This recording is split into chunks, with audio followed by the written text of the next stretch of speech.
Friends, and I'm sorry for the technical issues that has scrambled the streaming.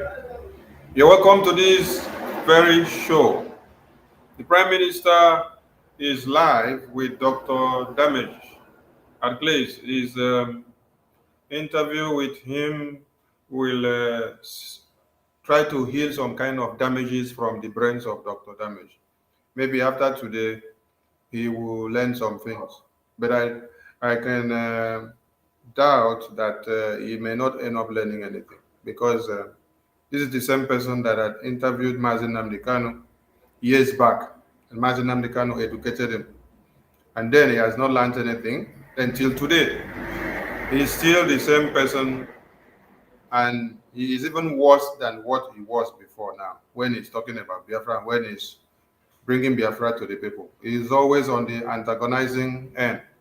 So I bring to you the Prime Minister of the Biafran people, the Obato Obie Yagone Chamber of Biafra land, the Ichere Kondo, the stone which the builders rejected, which has become the chief cornerstone, the Prime Minister of the Biafran people, the Commander-in-Chief of the Armed Forces of Biafra. The only reason why Nigeria is still alive, where the indigenous people are still alive, is because of the Prime Minister of Biafra. They want his head on a spike, but yet he is the only savior that has come to save every mankind. Remove Simon Ekpa from the space today, everyone in one Nigeria will buy it because the terrorists have taken over the whole place. So join us as we bring to the screen the live interview of the Prime Minister with Dr. Damage. And we pray the interview today will heal some damages on Dr. Damage's head. Thank you so much. My minister, please push the Prime Minister to the screen. They will from here.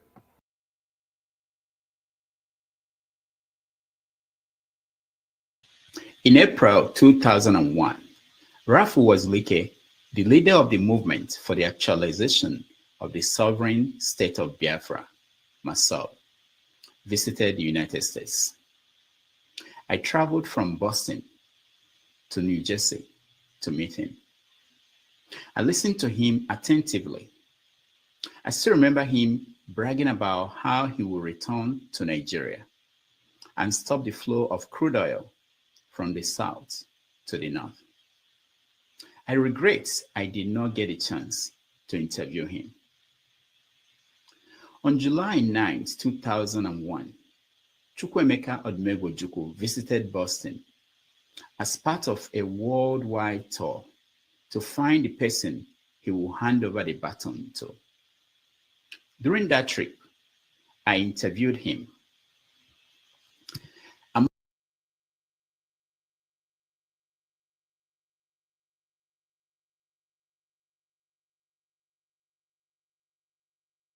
Asked him whether he considered establishing a government in exile when the Biafran War ended. In March of 2014, I first interviewed Nnamdi Kanu, the leader of IPOB. In that interview, he made his now famous declaration. If we can broadcast so that the whole world can hear us every blessed day, if we are in over 70 countries around the world with over 5 million listeners, there is nothing we cannot do. This time around, things are very, very different, believe you me. Very, very different, and very soon the world will hear about it. Because the only language that people in the zoo understand is the language of violence and force. After all, that very contraption was put together by Freddy Lugard by force. That's one thing people don't understand. That Lugard killed people to bring Nigeria together. And the killing of people to disintegrate the zoo shouldn't come to anybody as a surprise. Our promise is very simple. If they fail to give us Biafra, Somalia will look like a paradise compared to what will happen to that zoo. It is a promise, it is a pledge, and it's also a threat to them. They must understand this, that we've had enough of this nonsense. These criminals cannot be stealing money belonging to everybody. I've since interviewed Nnamdi Kanu twice, including this sit-down in New York City in June of 2019. This question all the time. When we meet dignitaries and officials and government and functionaries all over the world, they always ask us, are you sure there are Biafrans in America? I had a meeting in DC and I said yes. They said, but we don't know them. Who are they? So it is very, very important that the people you claim you're fighting for actually come out to say that you are fighting for them. I cannot go to see the US government without being introduced by our people. So for me to make my contact official or what we're doing official with the US government, we need our people to come out in solidarity on the 3rd of July of next year to say that yes, we have given IPOB the mandate to speak on our behalf. So that is what that very much represents in essence. And since Nnamdi Kanu's kidnapping in Kenya and rendition to Nigeria on June 27th, 2021, our next guest has assumed the leadership of the Biafra movement from Helsinki, Finland. Some say he has taken the movement in a different direction.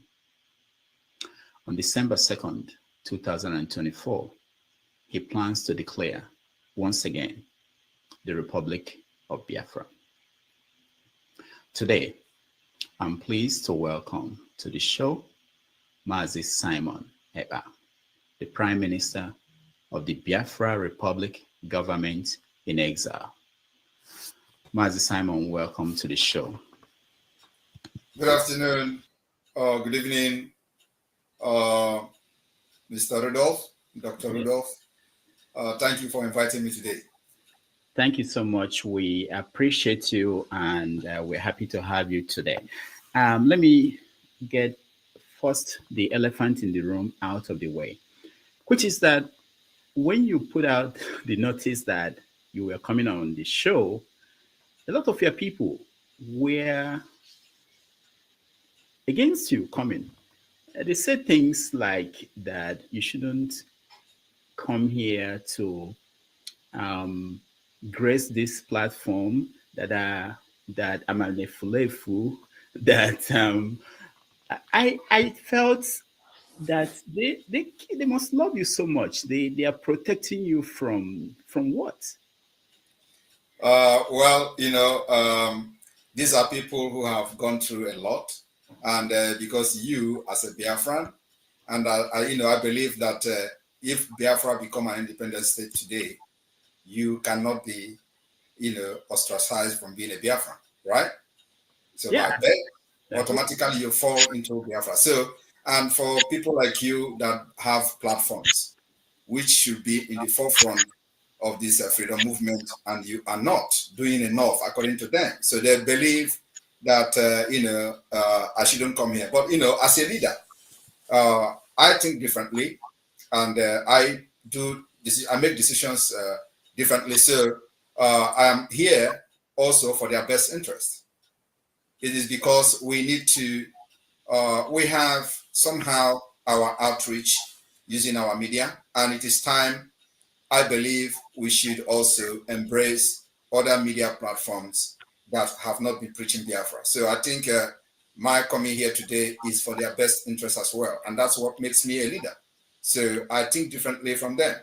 So it is very important that when those are agitating that I shouldn't come here, I will explain to them later on why it is important that I'm here. And then also, I'm going to be extending my hands of fellowship and open arm to every other despised media platform. I want to be there. So, because it is the right time to talk to people who may have seen our agitation on liberation of Biafra differently, so they need to be educated. So it is important that I'm here to talk to different audience.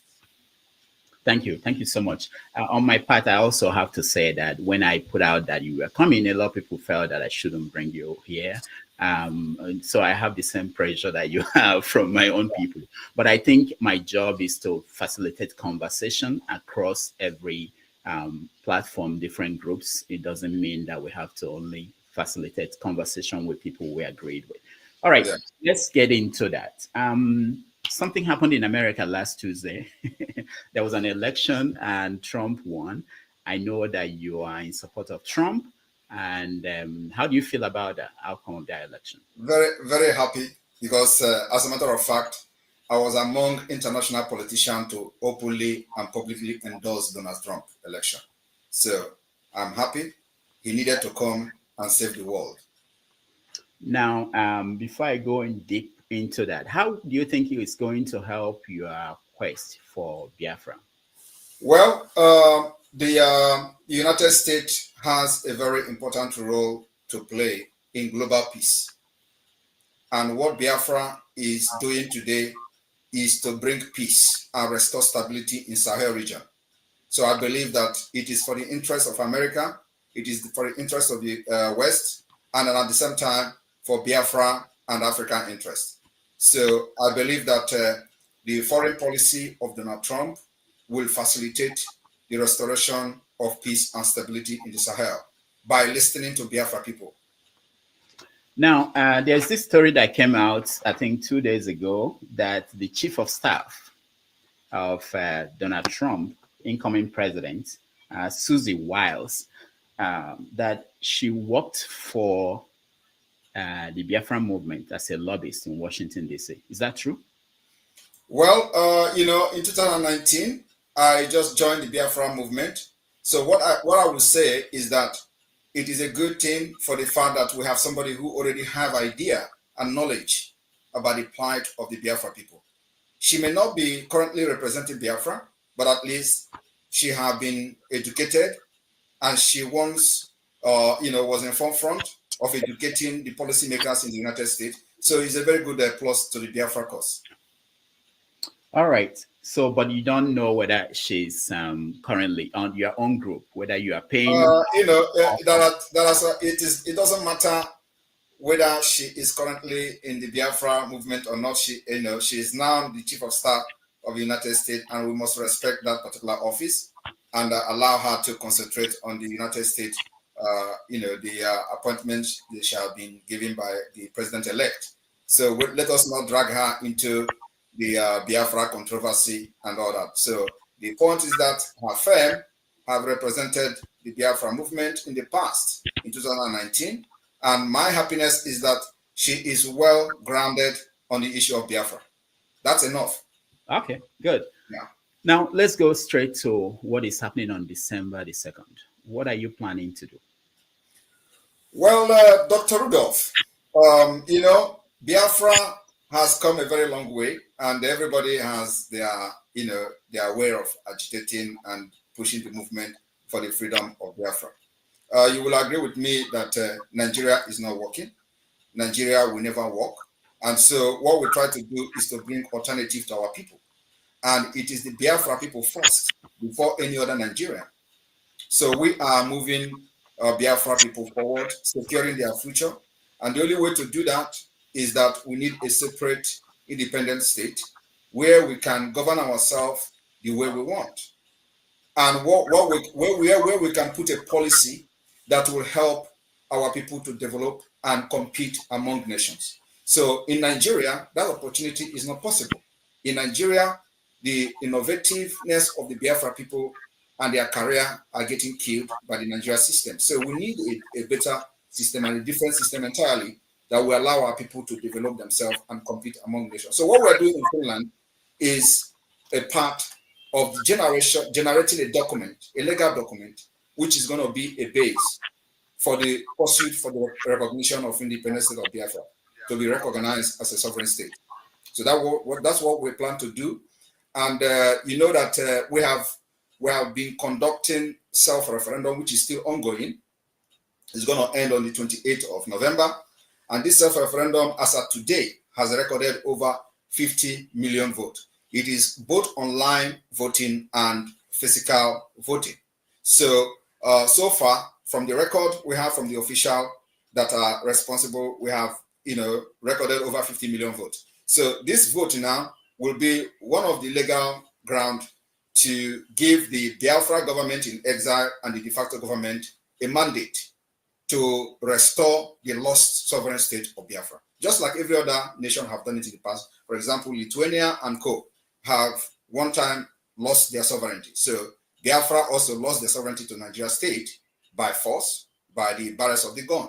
So today we are here to restore it. And what is happening in Finland is not declaration of Biafra, but declaration of the restoration of independence of Biafra, because Biafra has been declared and recognized in 1967, and recognized by different countries. So that sovereignty were forcefully, lost, and Nigeria took it back. So we are here to restore it back, because after that war, nothing has changed. Actually, the reason for the war has escalated, and the issue and the cases are completely different today, worse than what it were before the war. Okay. Referendum, you said the results are showing. What are the results? What are they showing? How many? Like I said, it is not yet conclusive. They've not opened the envelope. But we know from the record that it is over 50 million. People in Nigeria, how did they vote? We have been posting the videos of the voting. One thing that people don't know is that, first of all, I would like to educate those who may have not paid attention because of propaganda of the Nigerian media and those pushing it. Biafra today has a de facto government, functioning de facto government in the homeland. And in this de facto government, we have 40 United States of Biafra. In this 40 United States of Biafra, each state has 15 counties. In each county, you have 5 districts. In each state, we have 75 districts.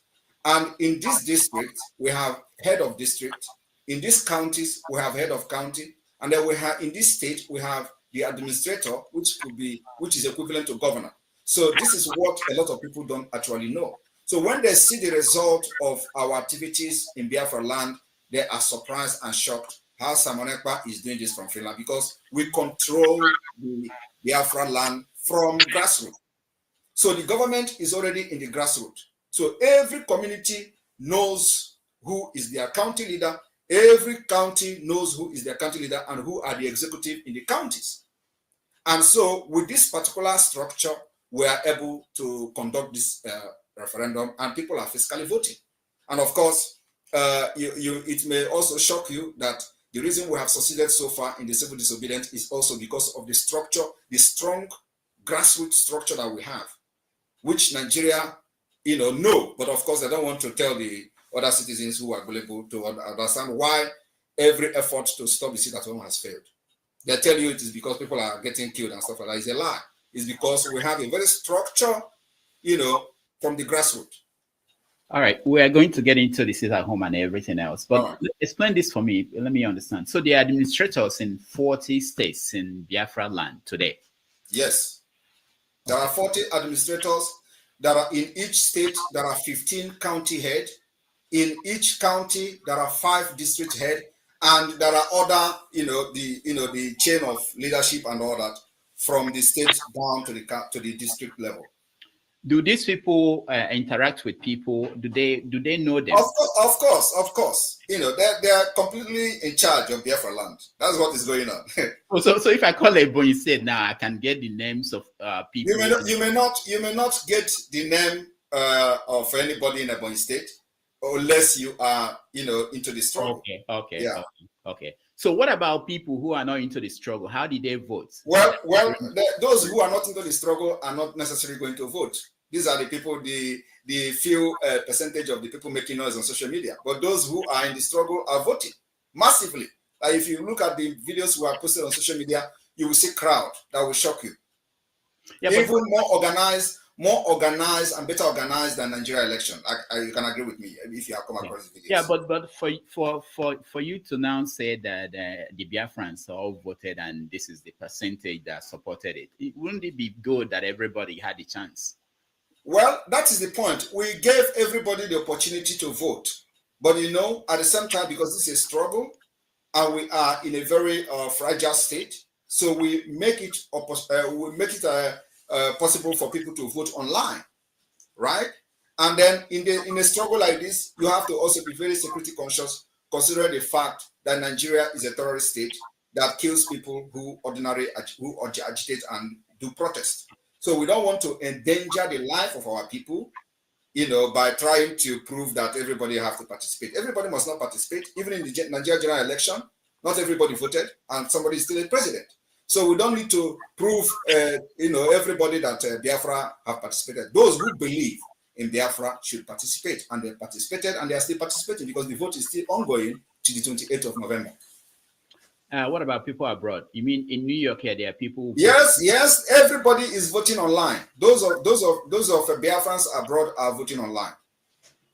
And we created a voting system using the Google platform. And you have a way of verifying that these people voting there.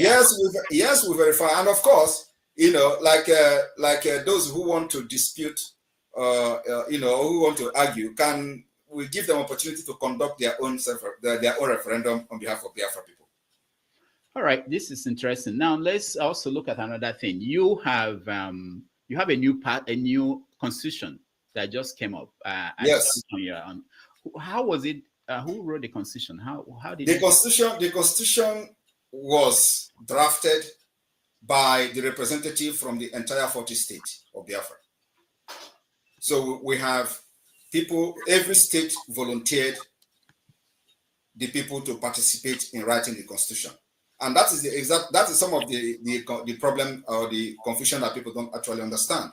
Everybody must not be part of the constitution at this point, but those who believe in the struggle presented and volunteered to be part of the struggle, are part of the constitution. And so that's how we arrive at the constitution that is still open for amendment. Constitution is never complete. So you have the names of the people that drafted it. Do we know? Yeah, we have the names of the people that drafted the constitution. And then also, is it public? Listen. It is not only the constitution, as a matter of fact. We have what we call the Declaration Drafting Committee. The Declaration Drafting Committee also cut across board from all states. People volunteered to be part of the drafting committee. So that you bring your idea. Of course, not everybody's input will be taken, but it has to be somehow consolidated into the declaration. So the declaration itself is like a document where we have we try to bring in every idea, every grievances that Biafra people who are representing their different states brought into the committee. So we try to bring everything together, and there are different kind of grievances that we are on that ground. The declaration of the restoration of independence state of Biafra is happening in this December. So what we are doing is to carry everybody who believe in this Biafra government along. We don't need to go and drag people who don't believe in the government. So you have to, first of all, believe in the government, volunteer to be part of what we're doing, and you are welcome. So we are not discriminating anybody or pushing anybody away. So those who believe in what we are doing are part and parcel of it.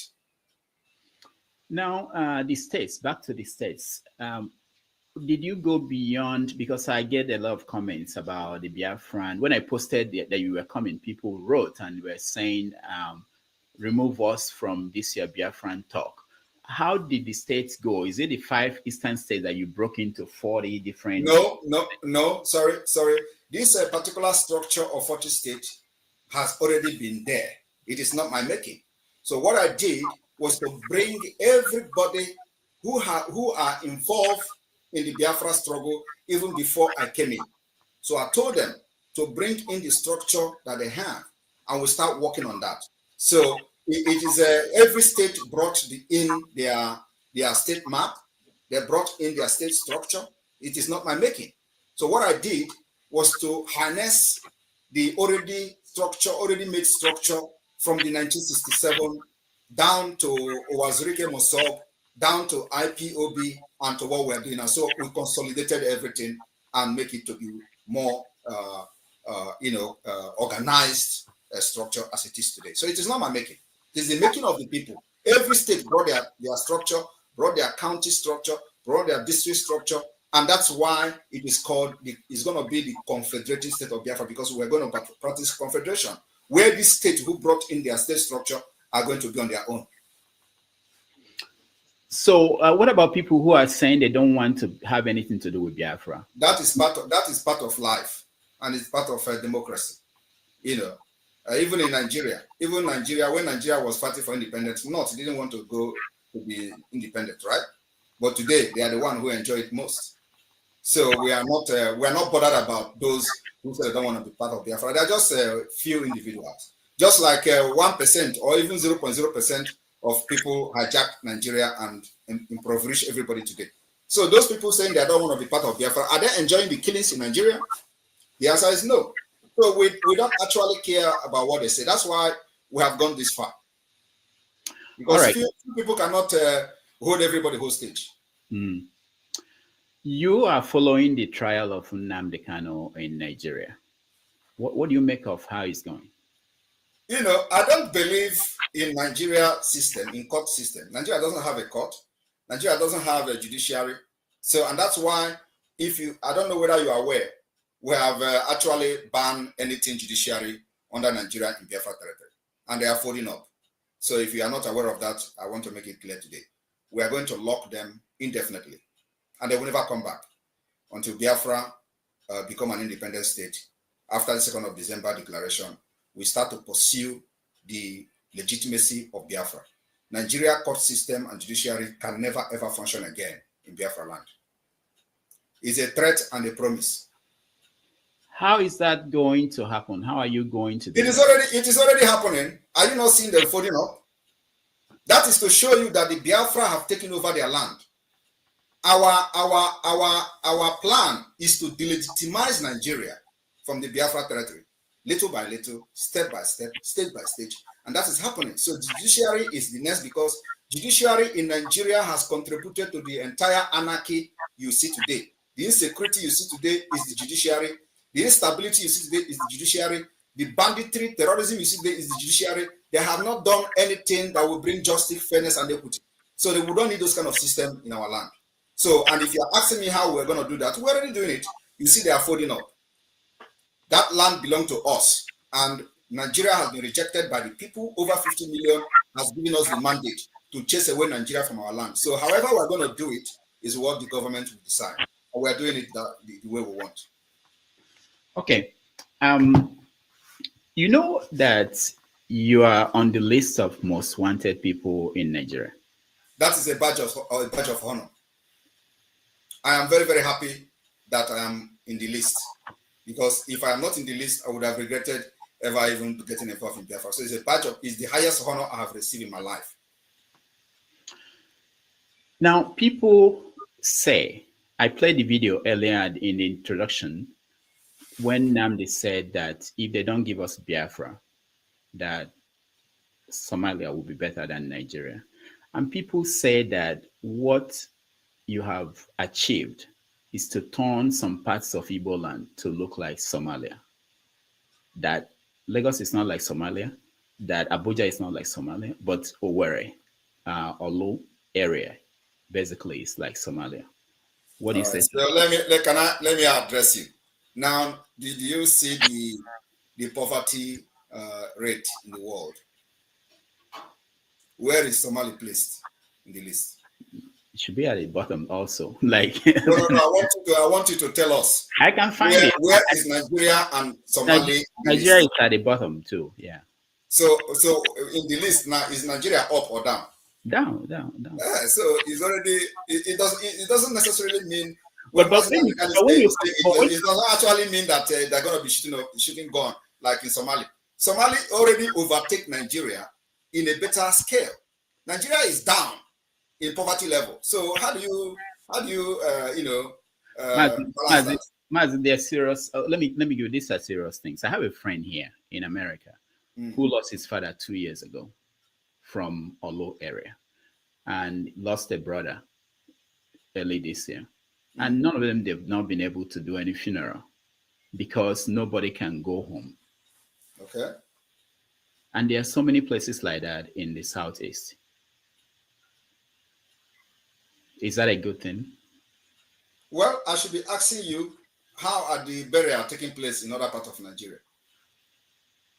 No, the way people are reading this, they are saying that it's a consequence of this confrontation with the Nigerian authorities. So how is this confrontation making people not to have burial in Biafra land? Can you explain? Because it's not safe. That's what they said. That's why he hasn't So gone. who is making it not to be safe?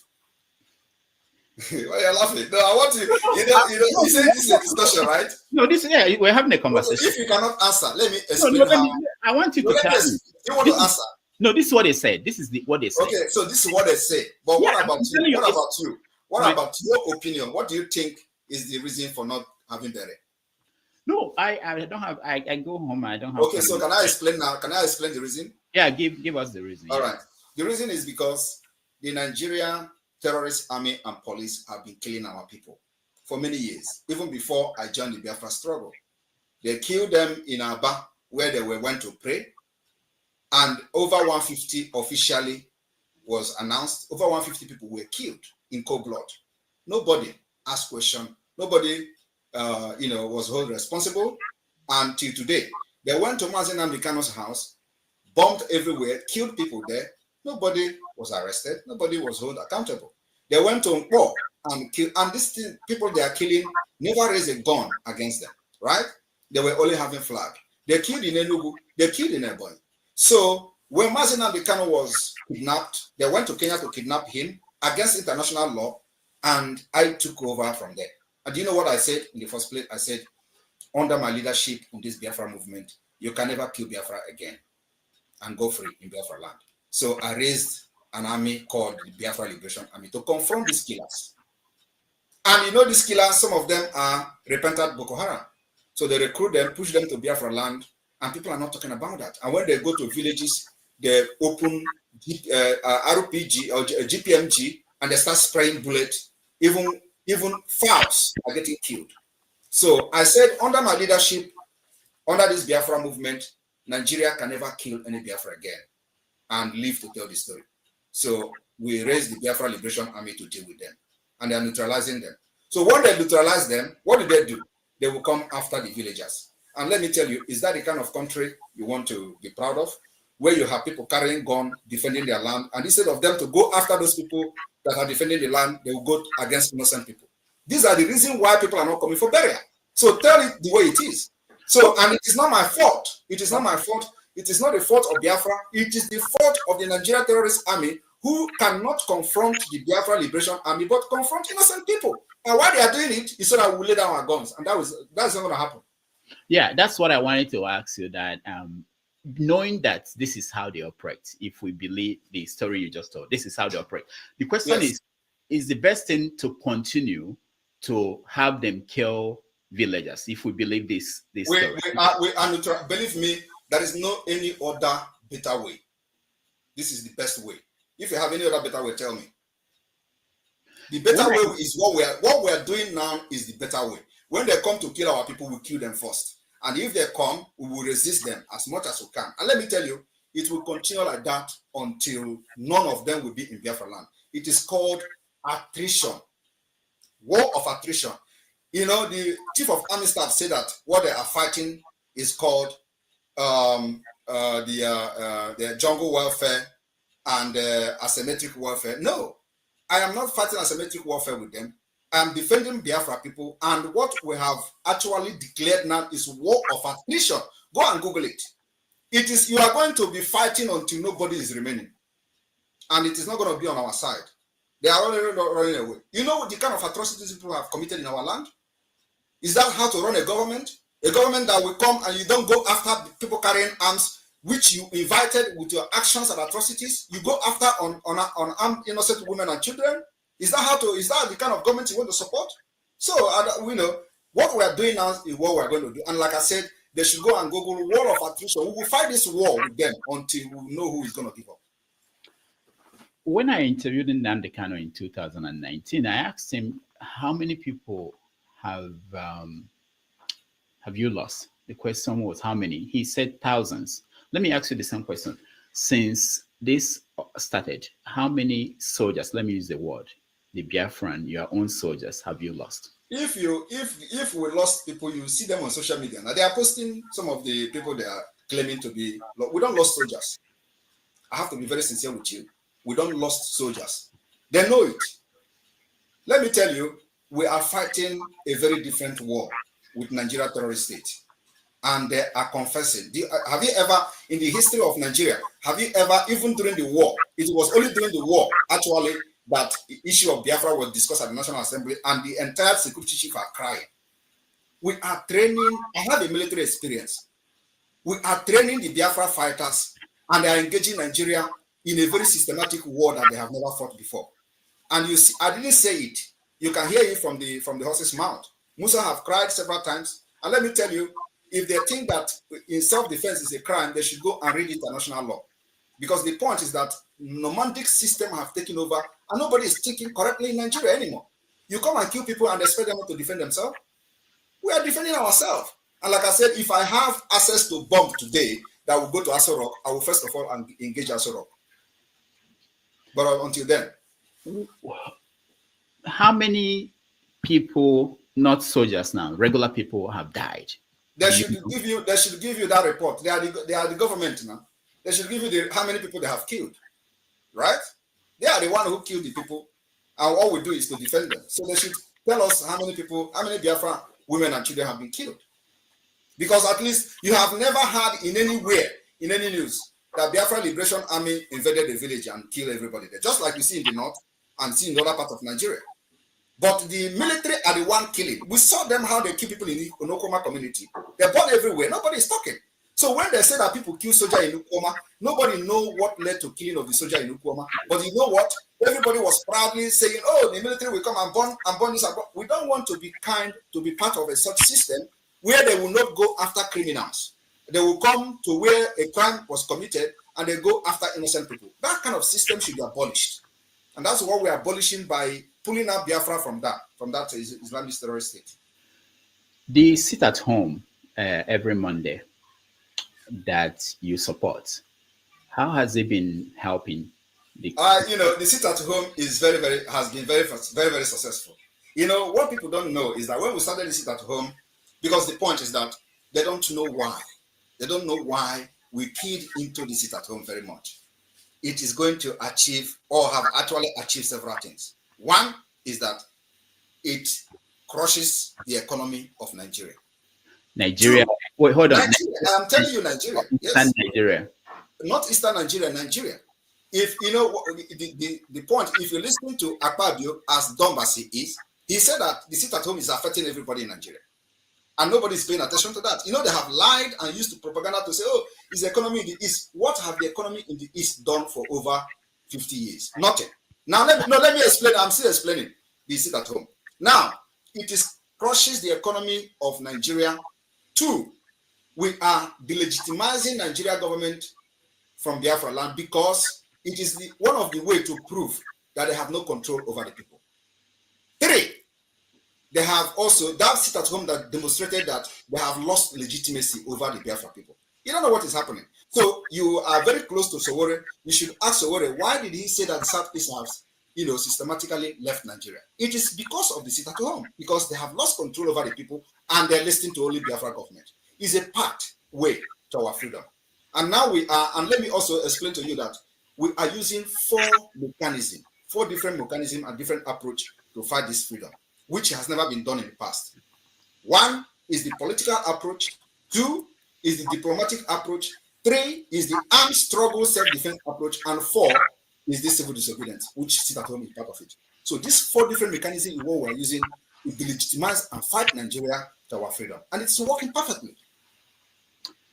The local women who cannot go to the market, the students who cannot go to school, the workers who cannot go to their offices, the businesses that are leaving the East to move to other places, who is paying the price for that? They have a better business ahead of them. The students have a better school to attend in future. What we are doing is a price they have to pay. It's a price for freedom. Freedom does not come free of charge. So we understand all this nonsense Nigeria is saying. Nigeria will tell you, oh, your business is being destroyed, oh, your school. Ask yourself, those people that went to school for over 50 years ago, what have they done with education? Nothing. So we are going to bring alternative education that will work for them. So they have to pay the price of not going to school if they have to not go at this point. And those who don't go to market have to also pay the price of not going to market. Because I believe they would not prefer to have a bomb being thrown in every market every day. Because it's happening in somewhere else in order to get freedom. So we are not going to that particular, fight or defense at this point. At least nobody is, even though they are throwing bomb in Imo State. I don't know whether you're aware of that. They are bombing and all that. We are fighting them with our anti-aircraft. Even though our anti-aircraft may not be the modern, sophisticated anti-aircraft, but it is doing something. At least they don't fly 10 minutes, more than 10 minutes, and they will run away. So these people that are complaining about school, they should give us a break. It is the price that these people have to pay. Those people complaining about not going to shop or stuff like that, they have other days to go to shop. Every Monday is a sacrifice that we have made to make sure that we speak to the entire world and prove that Nigeria have no control over Biafra territory. That's what we want to achieve, nothing else on that particular civil disobedience. Now, Igbo people at home, they say that people like you abroad, you are enjoying your life. They see videos of you dancing, drinking. They say, why is it that they are the ones paying the price? People in Lagos, people in Abuja, Igbo people, they are not. There should be more worried that I left those particular enjoyment that I'm doing, including going to club that I used to go, including all the enjoyment I used to travel everywhere. I'm not doing that anymore for them. So they should be more concerned that why should I live all this life I was living? Why should I not just enjoy myself? Because I have conscience. I have come to this country not by my power, but God brought me here so that I will live and bring something back home. And I don't want to bring politics back home. I don't want to bring anything. I want to bring freedom back home. Because many people travel abroad and all they do is that, I want to bring something back home. Ask them, what do you want to bring back home in Nigeria? How many Nigerians have traveled abroad, studied, become PhD professor, they went back home? What has been their contribution in Nigeria system? Nothing. If you go there, the Nigeria kills you. The system kills you. You can never, even if you are a saint, once you go to Nigeria, you get corrupt. So I did not come here to learn politics, to learn something to bring back to Nigeria so that Nigeria will corrupt me. I decided to bring freedom to my people because that's what they need most. When you see Nnamdi Kanu appear in court and say that he would like the sit at home to end, do you ignore that, or do you? I ignore that. Why? Because he's not a free man. So what will it make you believe what he's saying? He just played his voice when he was a free man talking with you. So what you heard in the court, does it sound the same? I will listen to him when he becomes a free man. I'm not only a free man, no, he has to come to Finland and sit one-on-one with me before I can listen to him. That is my condition. Because the reason why he is being incarcerated today is because of what I'm doing. It's because of the Biafra. So he cannot be captured because I know the reason they captured him is to end Biafra, and then you expect me to dance to their tune. It's not possible. Even if they bring him out today and he stay in Nigeria there and say, Simon Ekpa, stop, I'm not going to stop. So are you planning to go back to Nigeria? People say that... I don't go to Nigeria, I go to Biafra. Yeah, but are you planning to go to Biafra? Of course, I will go to Biafra. I will go to Biafra. Why am I fighting? I will go to Biafra to be part of building a system that will work for everybody. When? When Biafra is recognized. By international community, by you and all other. Now, if an American official who is sympathetic to your cause, the Referendum issue, hear you speak, do you think that they will be inclined to openly come out and say we support people? They don't need to openly come out. They should. Most of them have had meeting one-on-one with them, and the way I talk with them is differently from the way I talk here. So they listen to me and they buy the idea. How do you talk with them? I talk with them presidentially.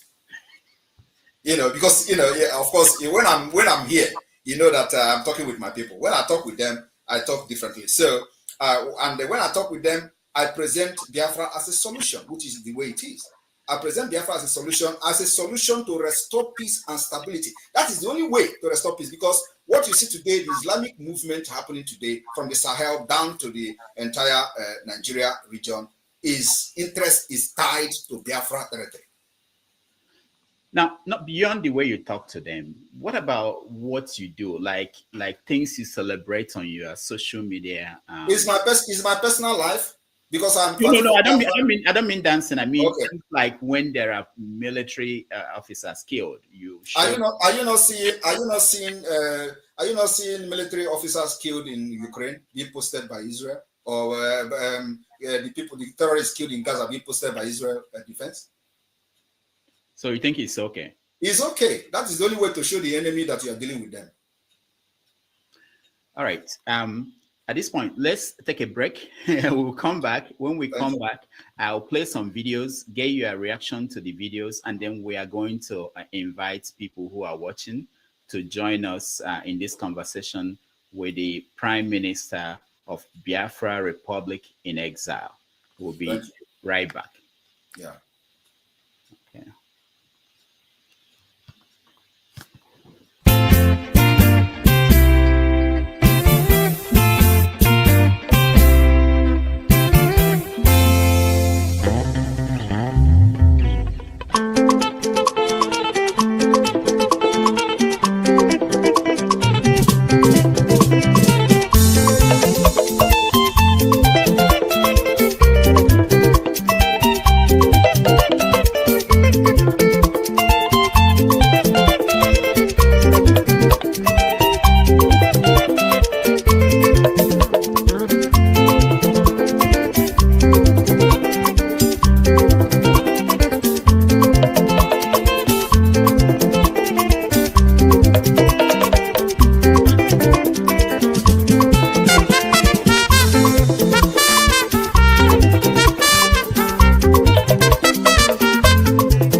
Welcome back, everybody. Thank you for joining us. We are here with the Prime Minister of the Biafra Republic, government in exile, Mazi Simon Ekpa. So please, we have about 3,000 people watching. Can you like the video so that more people will be able to see it and hear the ideas coming out from Mazi Simon Ekpa? All right, let's continue. I had during my interview with Ojukwu, that was 2001. So I asked him, why didn't he start a government in exile when the Biafran War ended in Nigeria? This is the answer he gave. Because I didn't see what good it would do. Or it would do me personal good, because some people will still look upon me as a head of state. And they will certainly, in certain places, give me red carpet receptions. But is that what life is all about? Life is about the betterment of a lot of the millions of people at home. I had to consider very seriously what possible reaction a government that for 3 years had intent on genocide will have on such a situation vis-a-vis our people who are still captive within the Nigerian situation. A lot of people who look at what you do, they keep going back to our people. You talk about sacrifice that you made or you are making, but the one that our people at home are making is enormous. All right, so what is the question? The question is, don't that bother you? I will tell you personally, I've lost people who died because they couldn't get to the hospital on a Monday. What about other days? How many people dies for not paying? We don't know. That's a fact. We don't know. So let me tell you one thing. You see, I don't blame our hero Ojukwu for such a comment. Can imagine where somebody fought the war for 3 years and at the end of the day lose the war. So you don't expect the person to come and start fighting from exile, right? Is it exile that is going to win? No. But if you look at history, it has always been, this race for freedom has always been like a relay race. So Ojukwu has laid the background of which every one of us are building this temple today. And I am bringing that popular whole thing to a conclusive end. That's what I'm doing. So Ojukwu cannot, the exile Ojukwu went to is what we have actually activated today. So you don't expect him after, mistake, because a lot of mistakes were made. And you will agree with me that during the war, Ojukwu has no representative in the United States.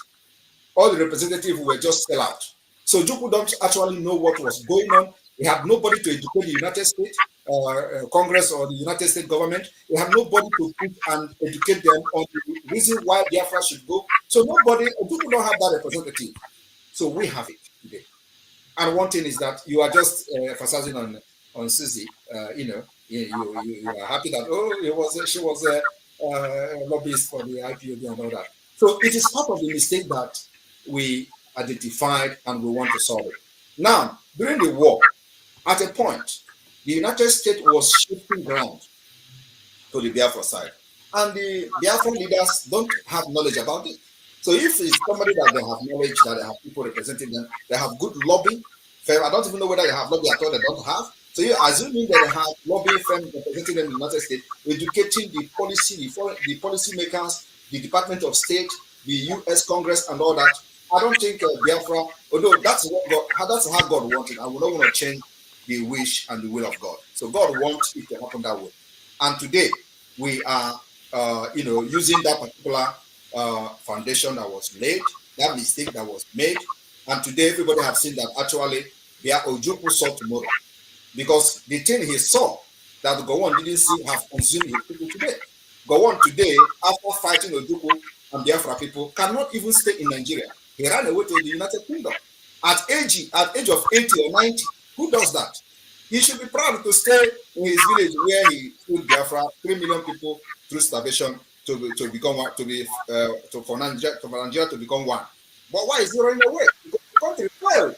That thing Ojukwu saw because it was Biafra people that were paying the price in the northern Nigeria. Every given confrontation, Biafra people get killed. So today it is no longer Biafra people.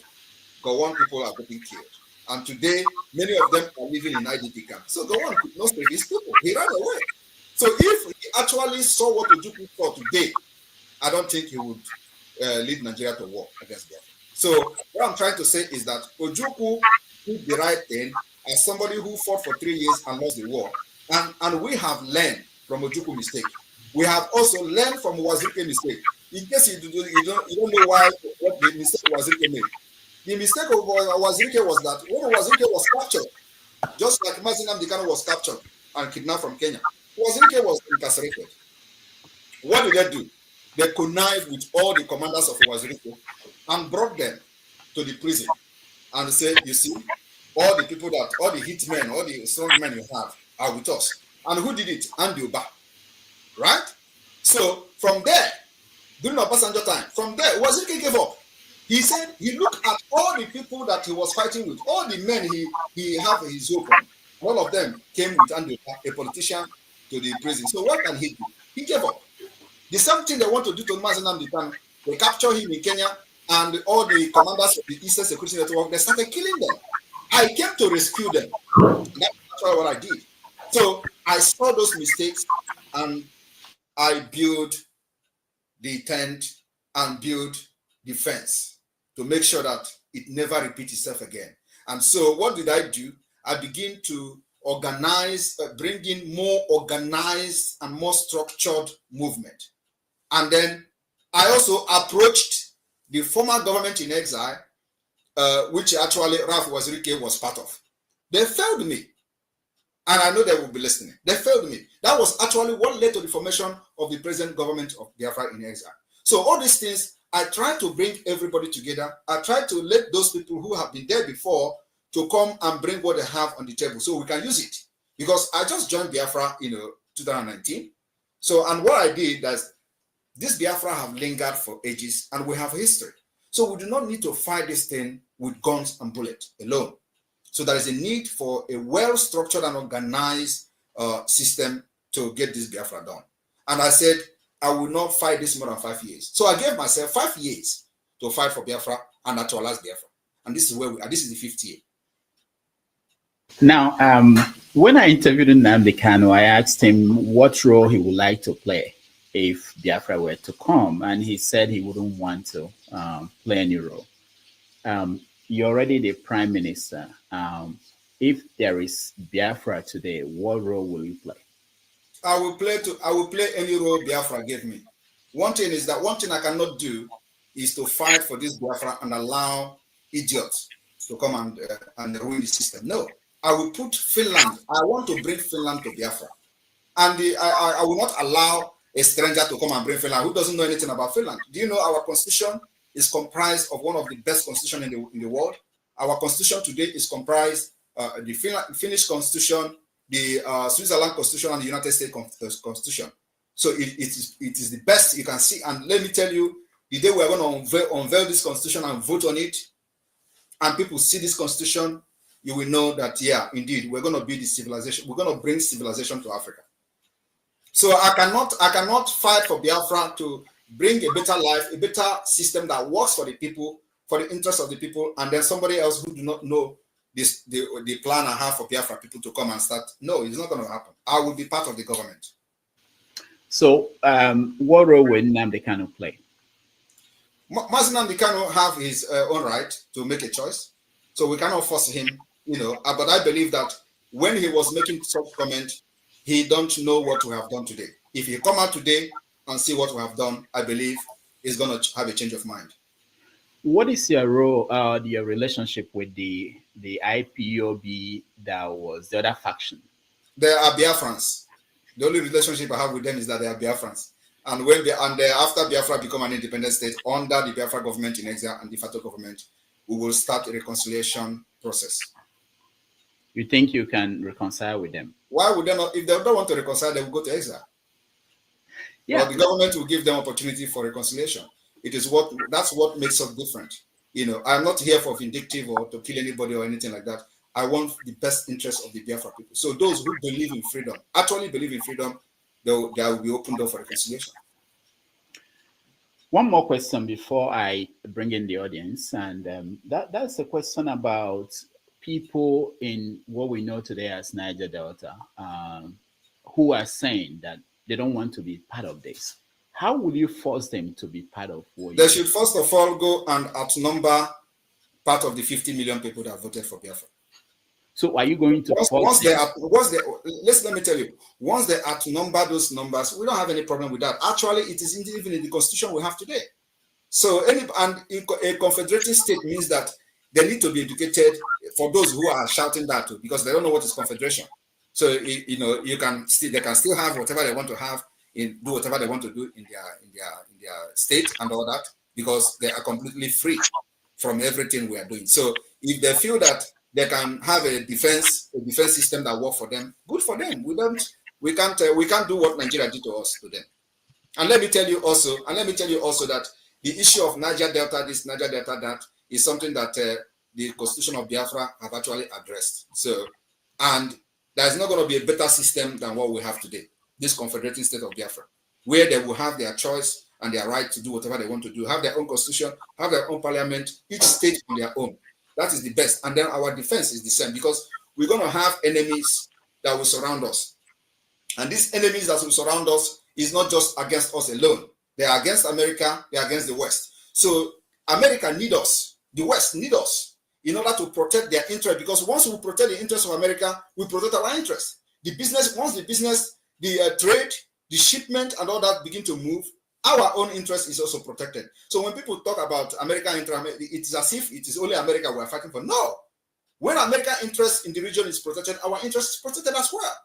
When there is no piracy in the sea, after Biafra become an independent state, we combat piracy, like the way they are spending billions today, they can't move freely in the sea and all that.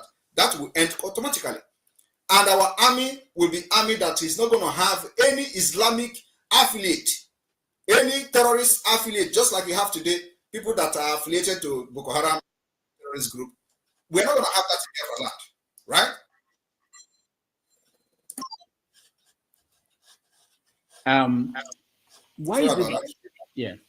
Why is it that the Nigerian government, despite their efforts to get you extradited, that they've not been successful to getting Finland to work with them? Finland doesn't work with a terrorist country. All right. And they will never work with terrorist country. That I can assure you here. But you know that they are making moves. Which move? The Nigerian governments are making. They can make moves for all I care. I am here standing very strong because I know I'm not doing anything wrong. All right.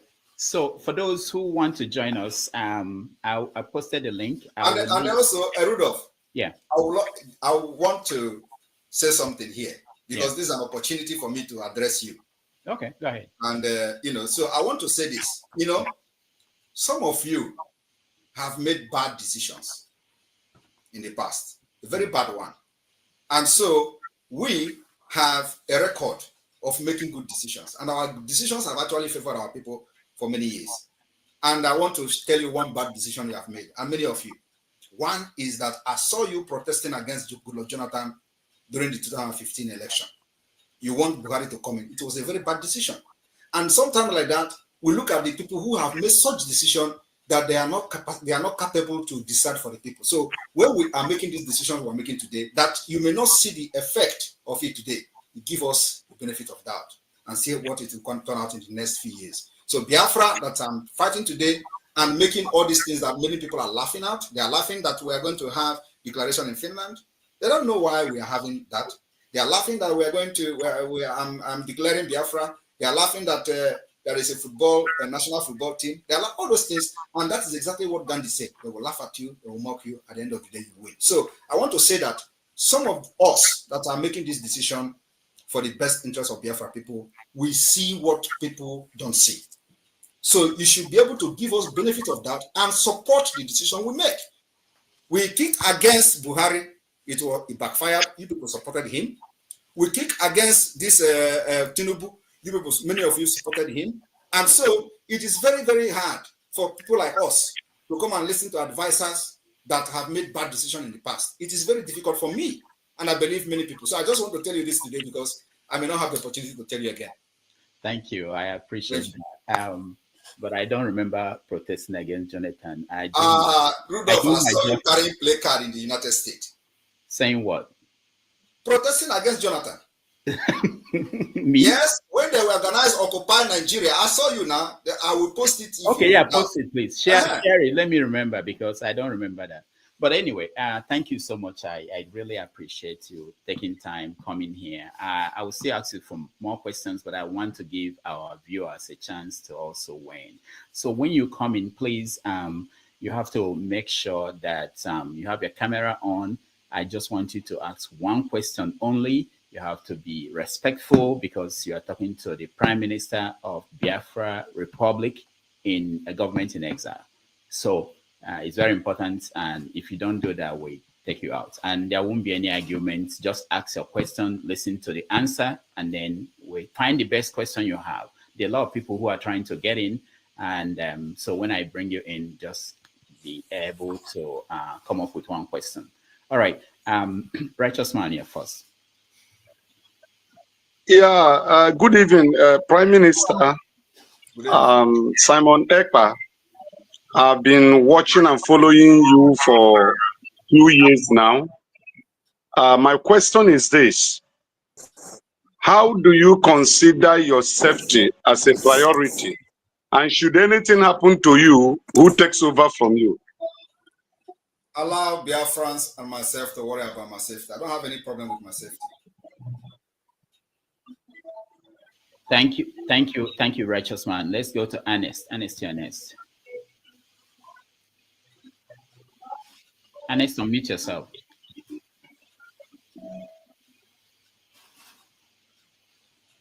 All right, so Ernest, I have to remove you if you can unmute yourself. Let's go to Okija and Okija. You're next.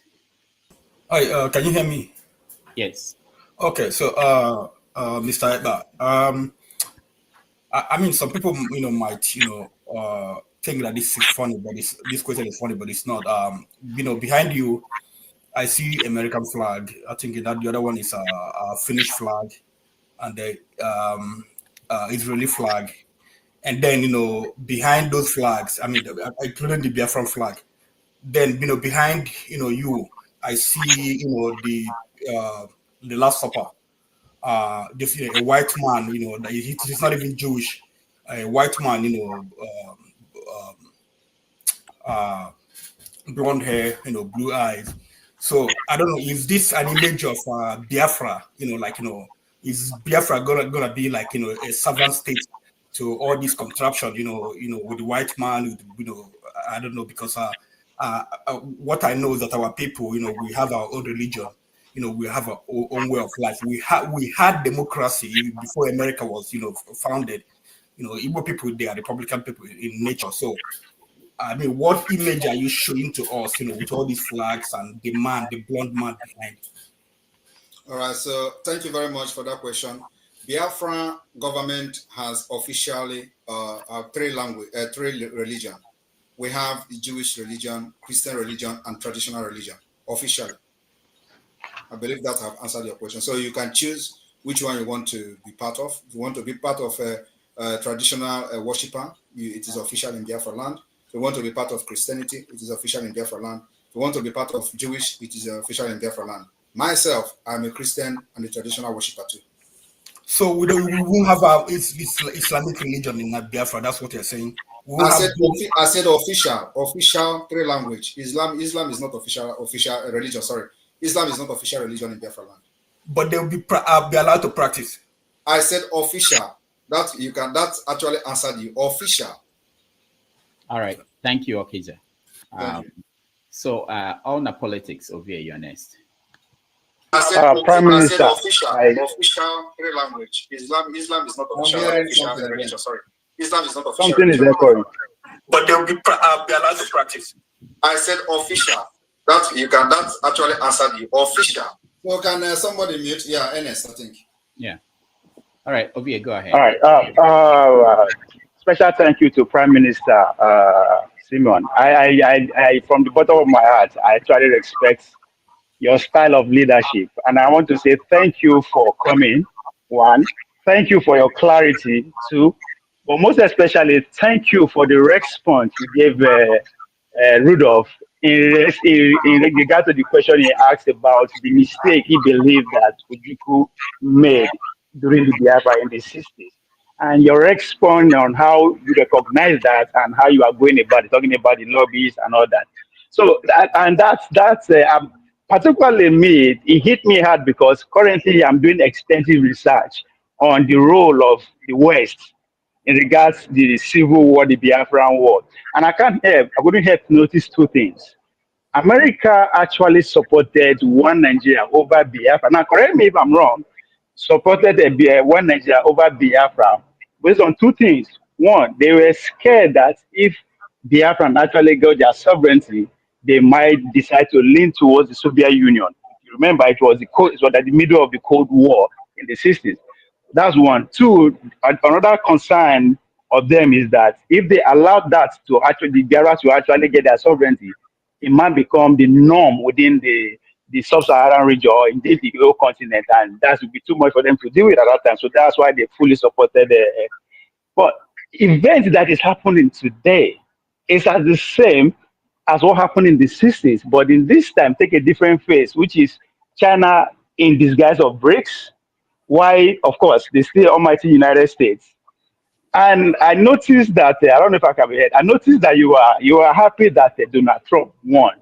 So I'm curious. In order to avoid the mistake that Donald believed that Ojukwu made in the 60s, is that why you are in total recognition of Donald Trump coming and the supremacy of America? Or what do you believe that Tinubu-led administration, which has more to bargain with? I don't know if my Yeah. I don't know, Rudolph, can I answer him? Yeah, go ahead. First of all, I would like to say that Ove is a very good friend of mine before. So, and he knows me very well before, not now. So I thank him for the acknowledgement. But if anybody knows me, Agbaje knows me very well. I don't know whether he has told you that. Yes. All right. So to answer him, the reason why we are very happy with the Trump administration coming into the White House is because of his foreign policy, which I believe every reasonable person in the world would be very happy for Trump coming back, because there are crises everywhere. There are wars everywhere, which are actually avoidable. So, and we believe that Trump foreign policy will fix those issues, because sometimes you need some kind of radical leaders to make things done. And Trump is one of those radical leaders that will change things, will change the paradigm in the entire globe. So on the issue of whether it is whether Trump is going to support Biafra, or whether what you asked about during Ojukwu time and all that, the reason why we are doing what we are doing today is that that mistake I explained before, we are now in Washington, D.C., heavily present in Washington, D.C. I have met with number of congressmen. I have met with number of think tank group. I have met with policymakers, including past White House, members of the government of the United States, past members of the government of the United States, and all that. I have met a lot of them. And what we are doing today is to educate them, because Nigeria, they supported in those days, has become a failed state. Nigeria has become a country that breeds criminals. Nigeria has become a country that supports terrorism. Every policy of Nigeria today is going toward nosediving to a completely failed state. So America will not be proud to continue to support this kind of failed state, and especially Trump with his policy, foreign policy, especially on protecting the Christians and the minority group. We believe that it is going to be for the interest of the Biafra people and people who have suffered severe killings and ethnic cleansings like us, that Nigeria have done to us. So we believe that, first of all, if you remember that when Biden came in, what they did was to remove Nigeria from the country of a special concern. And it was condemned by everybody. But Biden and his administration did not listen to that. Even when there were no reasonable ground to remove Nigeria from the country of a list of a concerned country, they still remove him, remove the Nigeria state. So we believe that Trump coming to power will put Nigeria on their toe. And as you can agree with me, even before now, we have information that many of you do not have. We know that Nigeria have, supported the re-election of Kamala Harris secretly and and openly. So why are they supporting this re-election? Because of the way they have ignored the atrocities of Nigeria. And so you should be asking yourself question, why was Nigeria removed from the country of special concern? Nobody has been able to address and answer that question till today. So we believe that Trump coming to power, first of all, he is going to hit hard on a terrorist state like Nigeria. And then also look at what we are bringing to the table as alternative to restore peace and stability. Trump is coming to restore peace, not only in the Sahel region, also in Ukraine and in Gaza. So, and somebody has to do it. So we are bringing this particular solution, alternative to what they have on ground. And that alternative and solution is Biafra as an independent state. And I want all of you to understand that Biafra is not only going to benefit Biafra people, it is going to benefit the entire indigenous people within Nigeria area, including the Duduans and other indigenous nationality within the Nigeria area. The emergence of Biafra as a nation will put an end to upsurge of terrorists. It will disintegrate the interest of the terrorists while they are coming to Sahel. It will also cut ties immediately. Just that Biafra has been recognized, only the pronouncement will make the entire region calm down, because the terrorists will start fleeing. Why would they be fleeing? They will be fleeing because their only interest is to capture Biafra territory, which is the majority Christian-dominated area today in the entire Sahel region. I don't know whether you're aware of that. So the interest is in Biafra land, not actually in northern Nigeria. So, but they want to, first of all, cut our wings by cutting the neighbors, and then after that, they will come to us. And that's why we started resisting them ahead of time. Thank you. All right, thank you so much. Let's go to Ikolola. Thank you. Good evening, Dr. Damages and Prime Minister of Biafra, Simon Ekpa. I was just wondering, do you have to look so good to be a Prime Minister? Good to see you. Thank you. That is so good. At least I don't want to look like the ancestor in Nigeria. I'm a young man, so I have to look good. Thank you. Okay. Right. This is my question to you. Are you hell-bent on secession? Must we secede? Must Biafra break away? Is that the only solution to the Igbo problem? And please, that is not the only solution. I think breaking away is not actually. But let me finish. Let me finish. You get the whole context. Okay. If you're not hell-bent on secession, let's imagine you're not hell-bent on secession. What do you really want to see that the Nigerian element puts into place before you say, okay, then this is a pathway to unity? That is, if you're not hell-bent on secession. Did you get my question, sir? Yeah. Okay. Now let me answer you. With all due respect, this is not the time for us to contemplate on whether there is a solution for us to remain one or not. This issue of whether we are going to remain one is something that we cannot revisit again, because the agenda of the Nigeria state is not for developmental purposes, is not to help the people, the citizens of Nigeria, is not to bring any innovative ideas, It's not to build infrastructure, to bring security, to build road, give hospitals, schools. No. So it is only one agenda, which is the most important thing to them, is the Islamic agenda. And you will agree with me that since 1989, after what we call Abuja Declaration, what was Abuja Declaration? Abuja Declaration was the gathering of Islamic scholars, Islamic countries in Abuja, where the decision was made that the only thing they have to do is not to pursue development in any region within the Sahel region, but also to install all Muslims in different position and strategic position for the Islamization of that region. So that particular implementation of the Abuja 1989 Declaration is already 90%, if not 100. And that's why for the very first time in the history of Nigeria, you have a Muslim ticket. And people did not see anything wrong with that.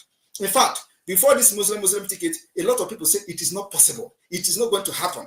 Even the people who call themselves pastors and all those preachers, all those liars, they were saying that God told them it is not going to happen. If it happened, they say, make the thunder fire all of them, make fire burn them. They pray all those prayers, all those nonsense. It did not. It still happened. There's no Muslim ticket. It is called the implementation of Abuja Declaration 1989. And I want people in Nigeria to go and read Abuja Declaration. They have altered those content, the content of the declaration, but everybody who knows it knows the content was to install Muslims in all strategic position for the Islamization of the entire region. So Biafrans are resisting that because we understand that very well. So if you tell us, let us come down now so that it is everybody will be one, they will come harder on us in the next 10 years, and we don't want to go back there again. So what are we saying? We are saying that we need a country where there is going to be rule of law, justice, fairness, equity. We need a country where our women will go to hospital without paying money, doctor will attend to them. We want a country where our students will go to school and nobody will kidnap them. We want a country where we are going to have good road, transportation, good social amenity, and possibly provide social security for our people. It may also interest you that as a government in exile today, we have the strongest national identity card. As a government in exile, the only country that will compete with us today is South Africa. The security we have in our national ID card. And it is European standard.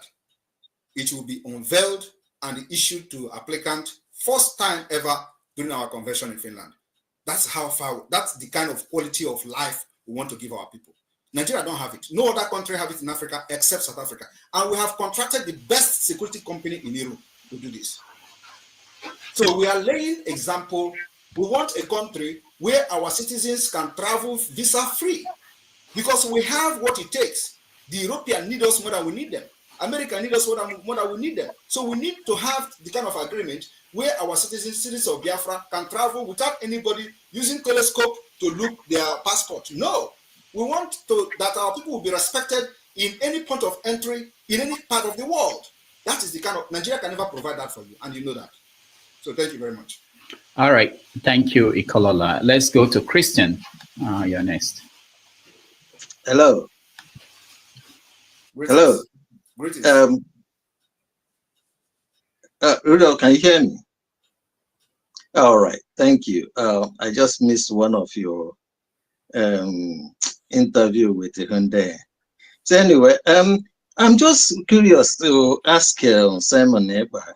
One of the questions Rudolph asked you, what role you're going to play when Biafra comes. One, you said the role Biafra giving you, but you're already a prime minister, so you really need to Biafra to give you a role. But my question now is, if you declare this Biafra on December, how long will it take you to remove the barracks, Nigerian barracks, army barracks, and police barracks? And how do you install remove the political actors in the territory and fill them with the Biafran political actors? Given this thing that you have missed so many instances, promises about the chiefs The Biafran, you gave for 150 days in the past, it didn't come. And the release of Nnamdi Kanu. In fact, most of the promises or the instances you have given hadn't worked in the past. So how do you think that, why would anyone seriously believe you that this one will work, or is this a publicity stunt? All right, so let me address you. First of all, I did not make myself prime minister. So Biafrans voted me, and you need to be part of the movement to know whether I was voted in or not. But I'm telling you now that I was voted in as a Biafra prime minister, and so you cannot be outside and want to know what is happening within the circle of the Biafra agitation. That's number one. So, like I said, I will be serving Biafra people in whichever position they give me. So that particular statement stands. Another thing is that you asked, how am I going to remove the military barrack? I have said we are at a war of attrition. So I will advise you to go to Google or to any search engine and check what is the war of attrition.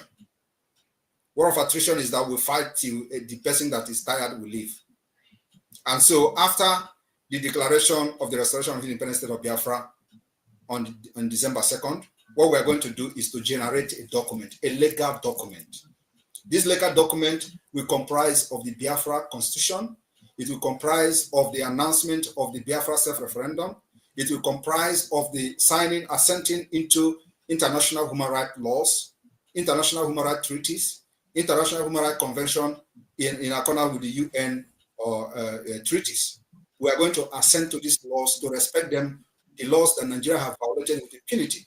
So this assenting to these treaties will give us that particular part of the legal background and legal backing to continue to pursue a diplomatic and political, using the diplomatic and political approach for the recognition of Biafra as an independent state, providing an alternative to Nigeria.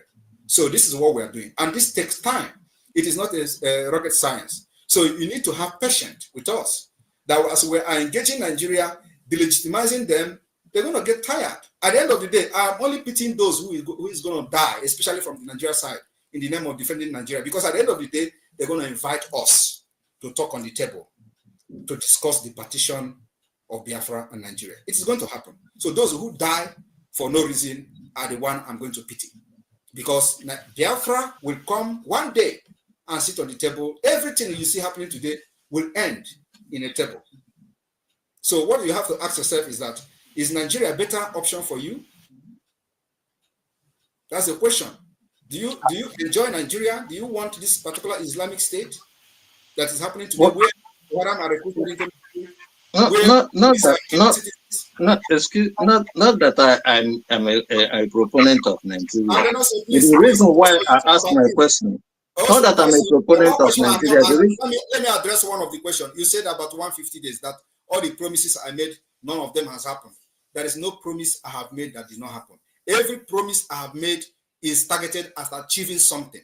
One is that before I started the 150 days countdown, it was to make sure I destabilized the Nigeria electoral system.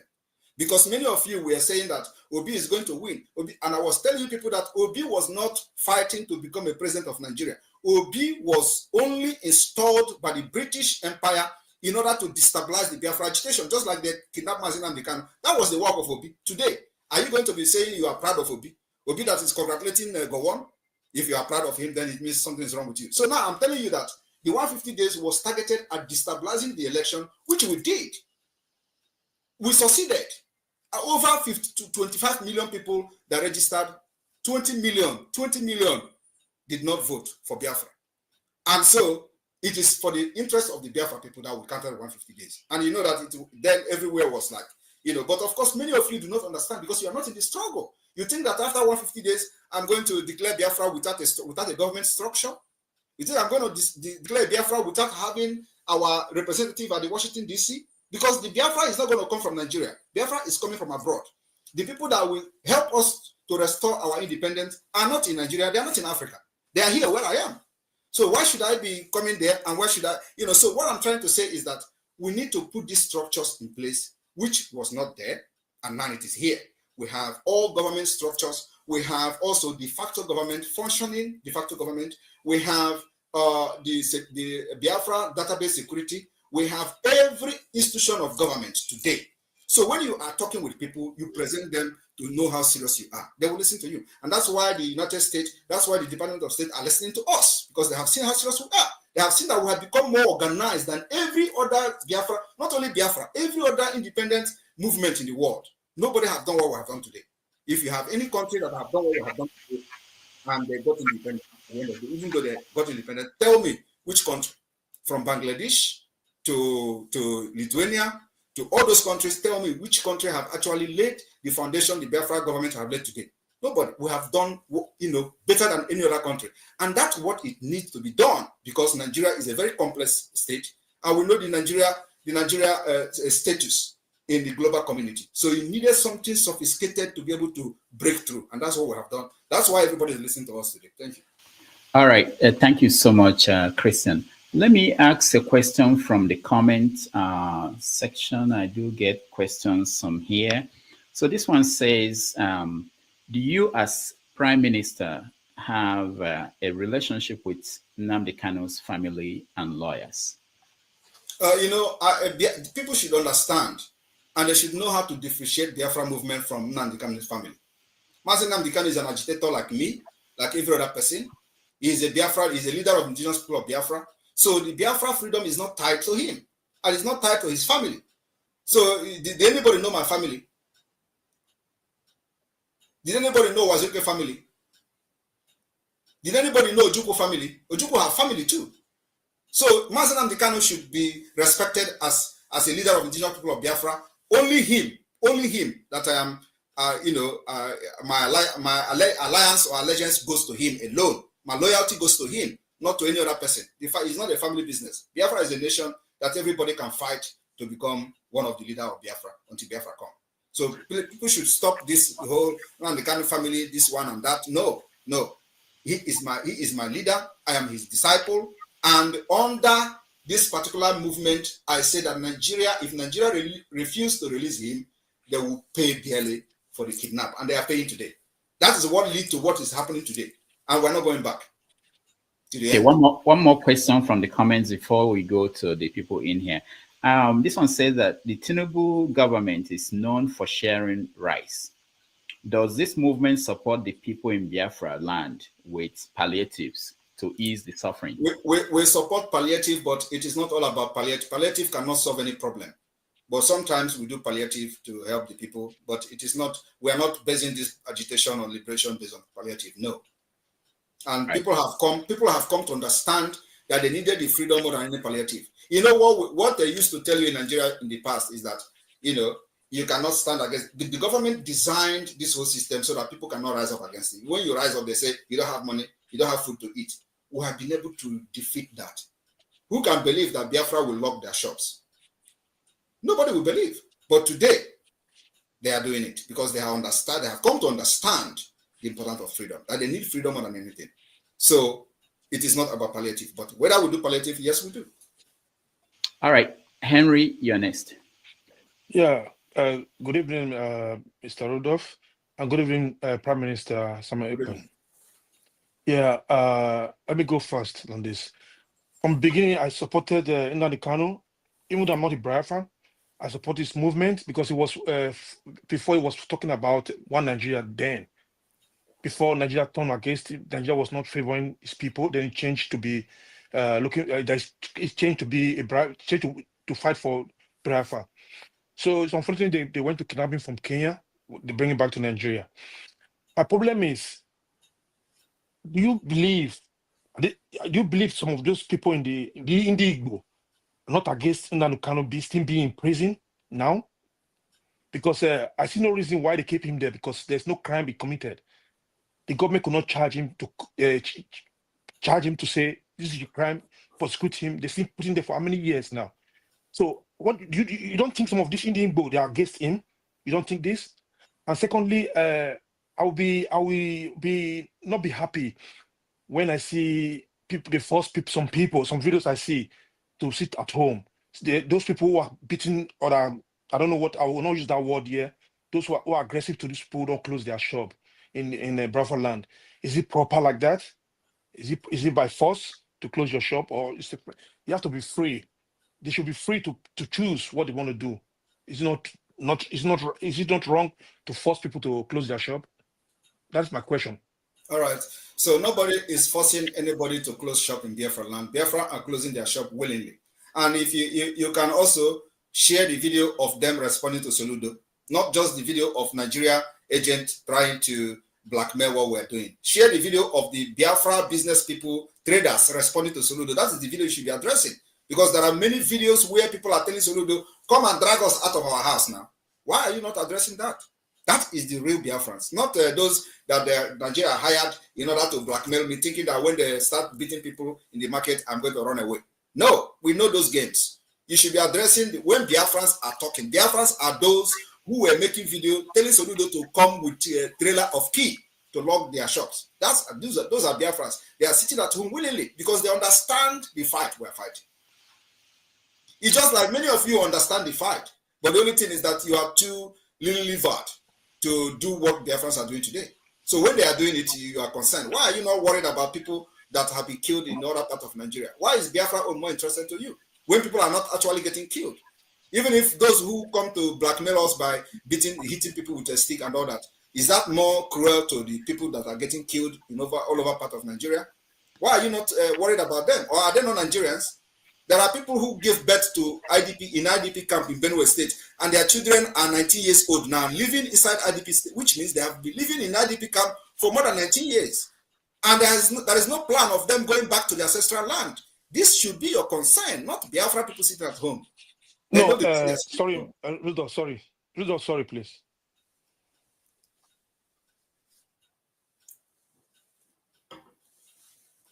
Rudolph, you're not talking. We cannot hear you. If you have had a chance to ask a question, please don't come back into the studio. We want to make room for other people. So I keep removing people who come back again. Please make it one question. We don't have a lot of time. I speak the truth, Ernest. Thank you. Can you hear me? Can you hear me? Yeah, we can hear you. Okay. So, hello, Rudolph. Hello, Simon. Simon, it's a two-part question, but it's going to be in one.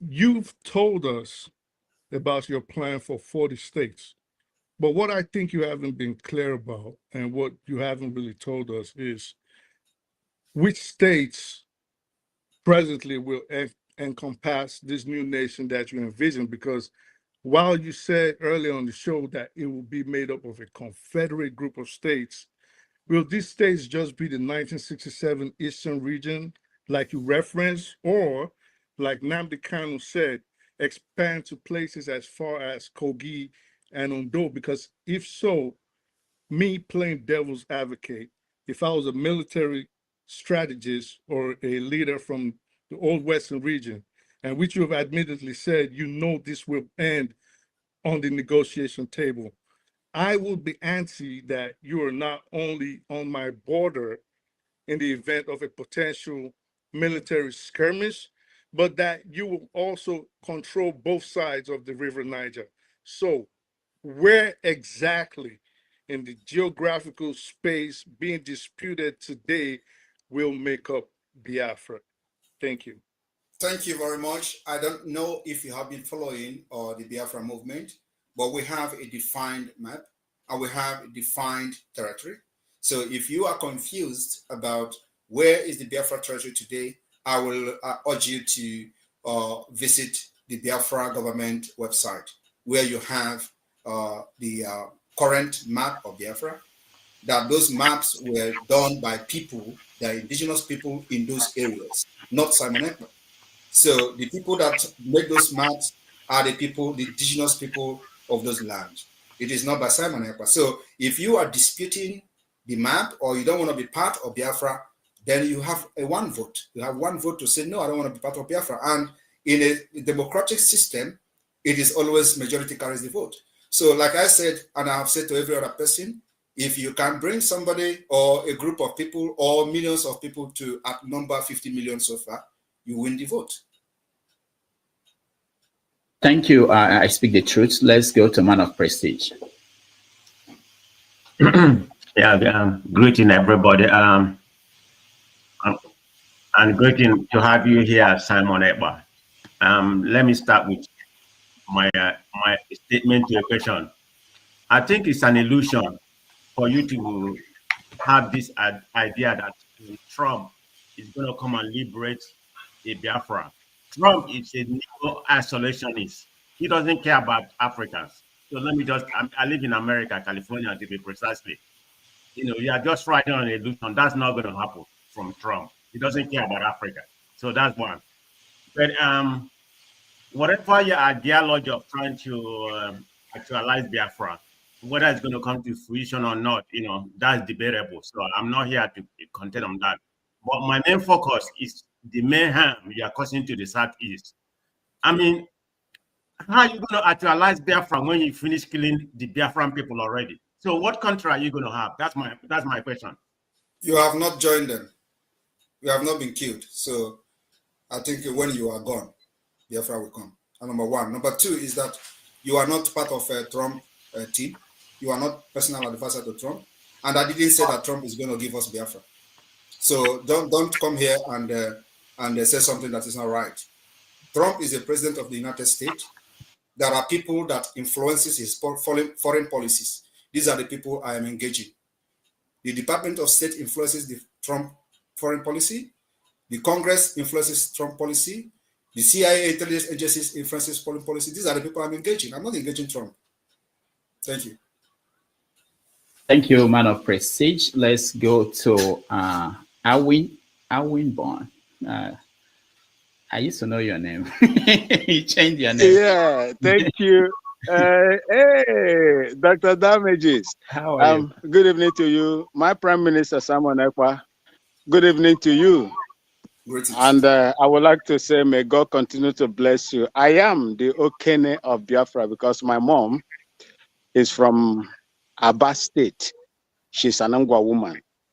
I would like to ask you this, my Prime Minister. Are you the first Prime Minister to organize or invoke a republic in exile? Thank you.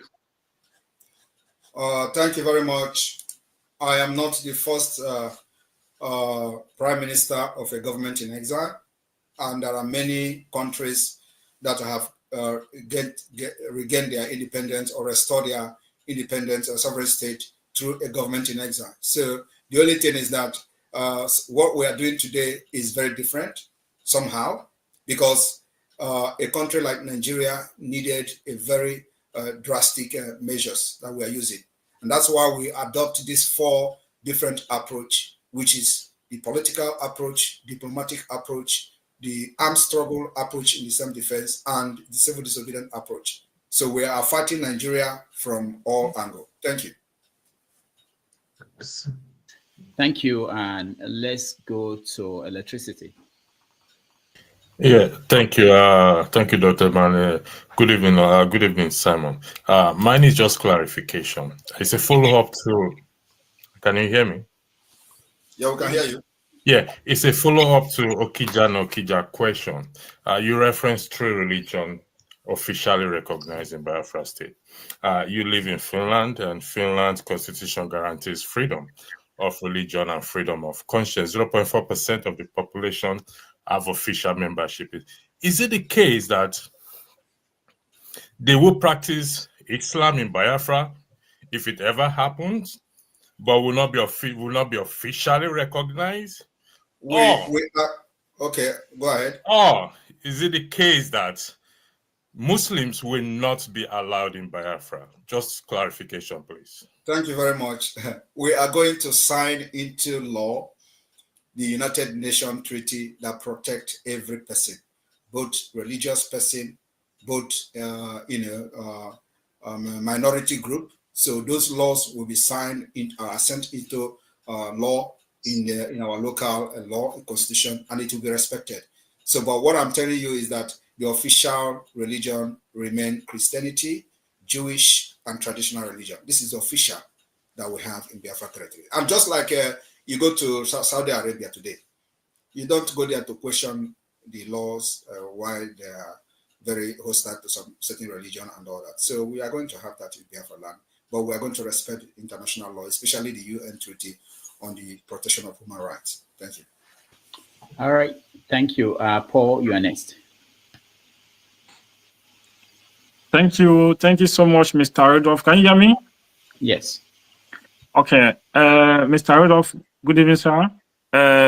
Mazi Simon Ekpa, the Prime Minister of Biafra. Thank you. And I greet everyone in the panel.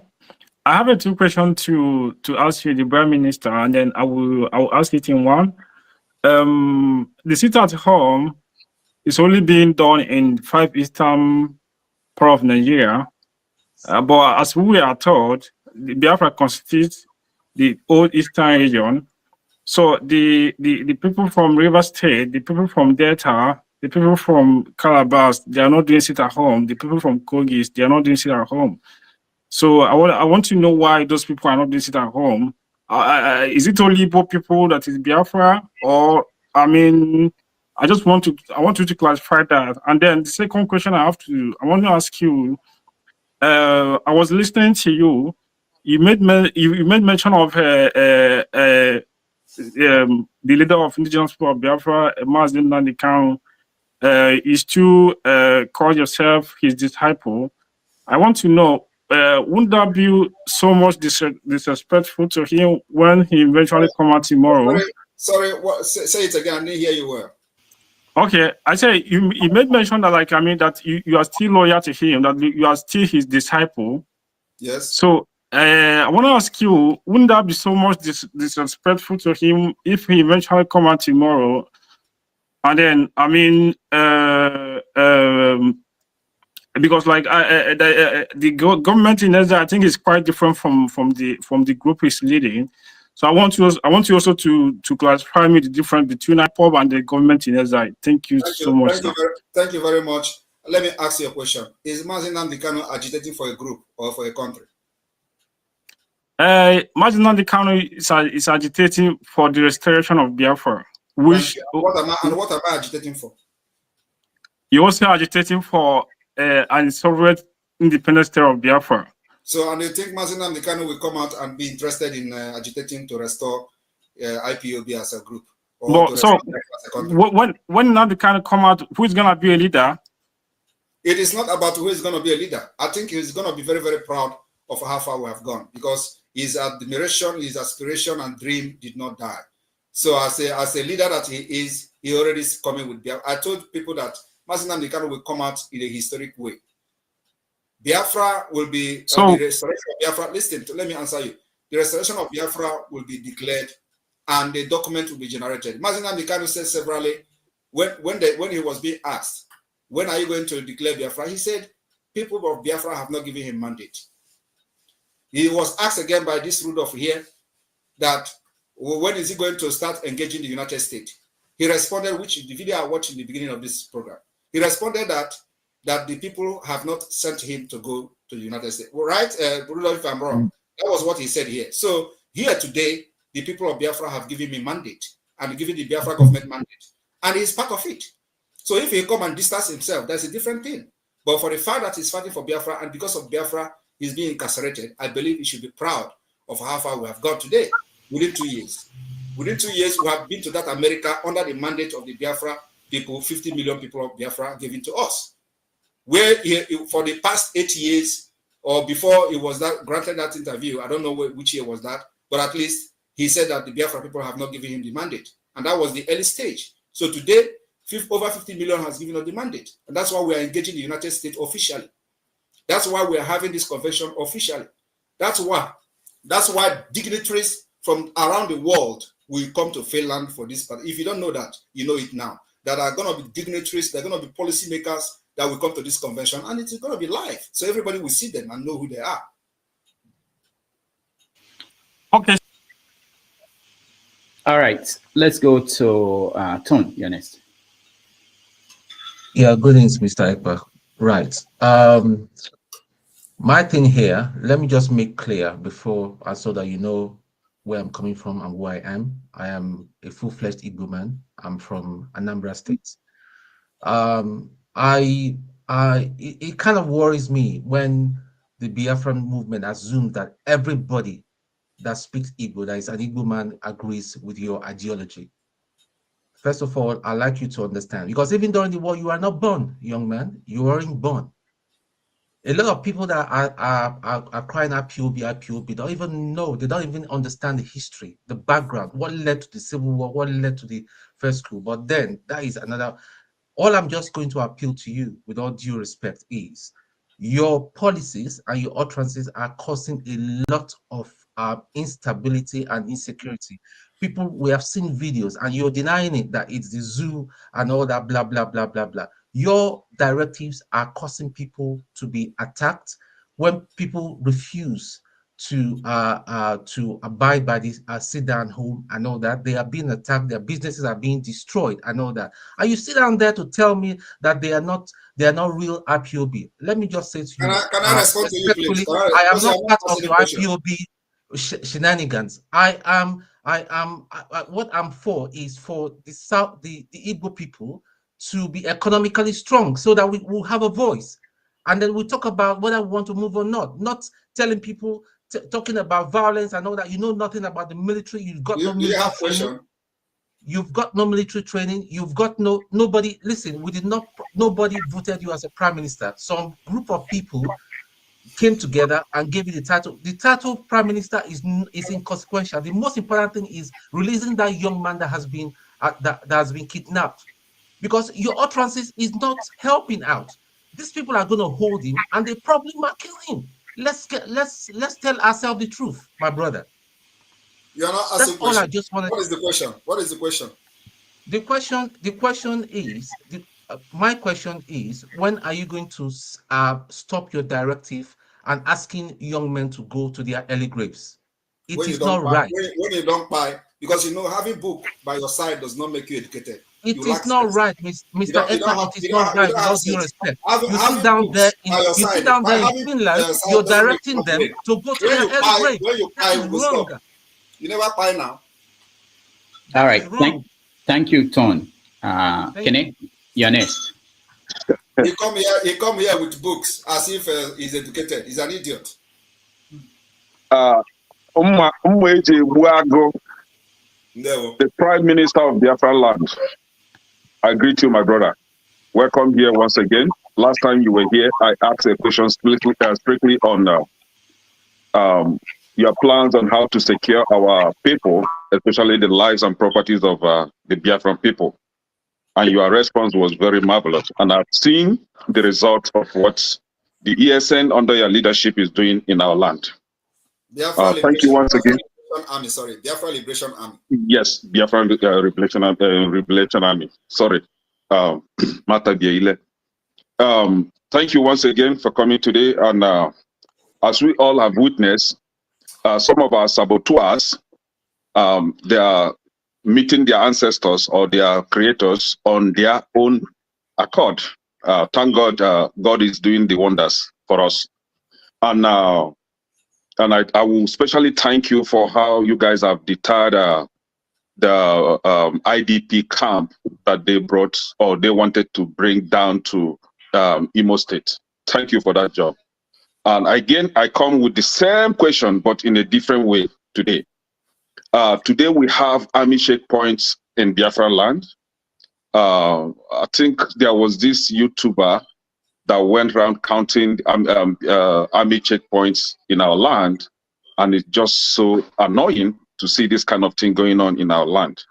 And I saw a video where coal is being mined in one community in Enugu State, I think Udi area.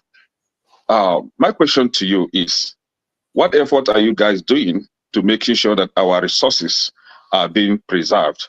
And especially that these good for nothing Nigerian army and police that are everywhere on our land, aiding kidnapping of our people, that they are being sent back to wherever they come from. This question is very, very important because it bleeds my heart if I see this thing going on in our land. I believe in your ability to, get their senses back to where it's supposed to be. So please, my brother, I will want you guys, if you choose not to answer this question, that is fine, because I know you have your way of doing things. But I want to encourage you to continue your good work. Somebody asked a question, which I don't see that as a question. I see that as maybe he just woke up from sleep. That if you are not here, who takes over from you? And I answered from the comment section that the likes of Kene are in millions waiting to take over. But nothing will happen to you, my brother. Thank you. All right. Thank you, Kene. All right. Thank you very much, Kene. Well, I would say that the checkpoint, we continue to dismantle them, and it is not going to stop. We know it's going to take a long time. Like, you know, Nigeria is a country with 3 trillion naira in defense. That is the country we are fighting. So trying to defend our people from this kidnapping and all that. So we will continue to engage them. Like I said, what we are into now is called the war of attrition. And they know better what is the meaning of war of attrition. And if they are ready for that, we are in for it. So it's going to take time, but we are going to win this war. Nigeria can never win this time around. So those checkpoints will be dismantled. It's going to take time, but it will go. The only thing I say is that those who are coming to those checkpoints to enforce the disappearance of Biafrans, I don't know what they are going to do at the end of the day when we are going to sit on the round table to discuss the partition of Biafra and Nigeria. What would they tell to the Ndemo when they are there? That the reason why they fight for no reason. Because at the end of the day, Nigeria, as I'm talking to you today, Nigeria know they have lost this to Biafra. So, and after the December convention, we are going to start, enforcing the eviction of Nigeria interests within the Biafra territory. What are these interests? This thing you said now about the mining of the coal, this what you said about the exploitation of our natural resources. We'll engage them. And let me also tell you that in case they don't know, we are coming for tax collectors. You will never collect tax in the name of Nigeria. Very, very soon. So if you are a tax collector, resign, because you can never collect tax under Nigeria. We know this whole thing is going to take time, but we'll cripple Nigeria and make sure that not even a farthing will be generated from Biafra land to Nigeria post. That's our target. At the end of the day, we will sit in one table and discuss the partition. Thank you. All right. Thank you, Kene. Let's go to Miracle Kingsley. I think you're in Nigeria. You're in the dark. So go on.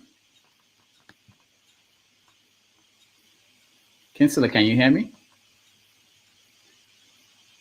All right. I don't think he can. So let's go to Ngozika. Ngozika, can you hear me? Kingsley, you have to mute yourself if you can hear me.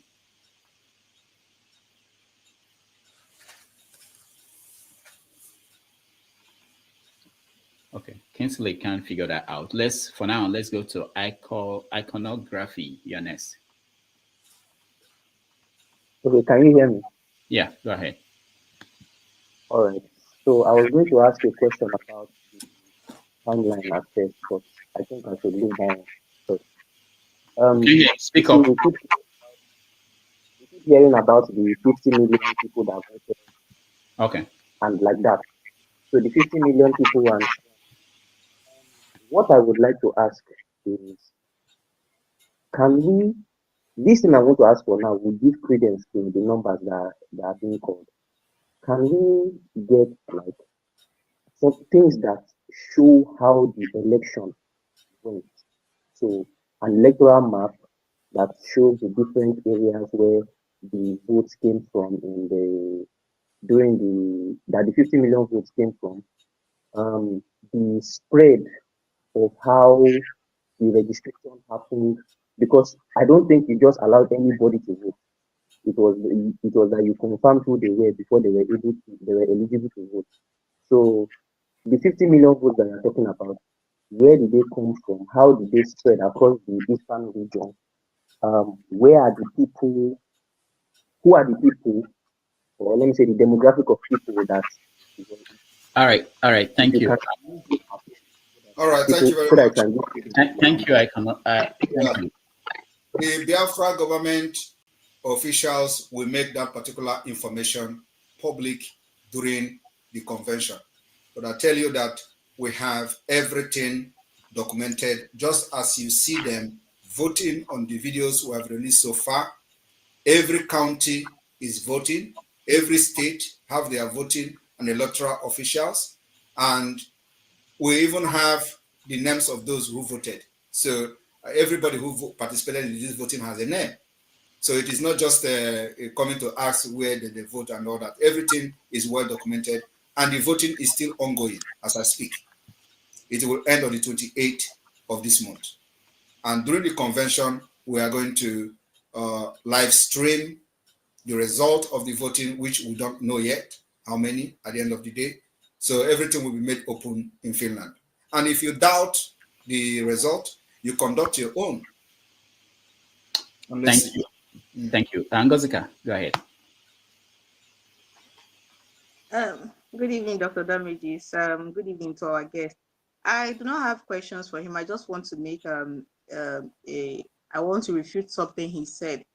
Mr. Ekpa said that the people in Biafra land, that is the southeast, willingly lock their shops on Monday. That's a lie from the pit of hell.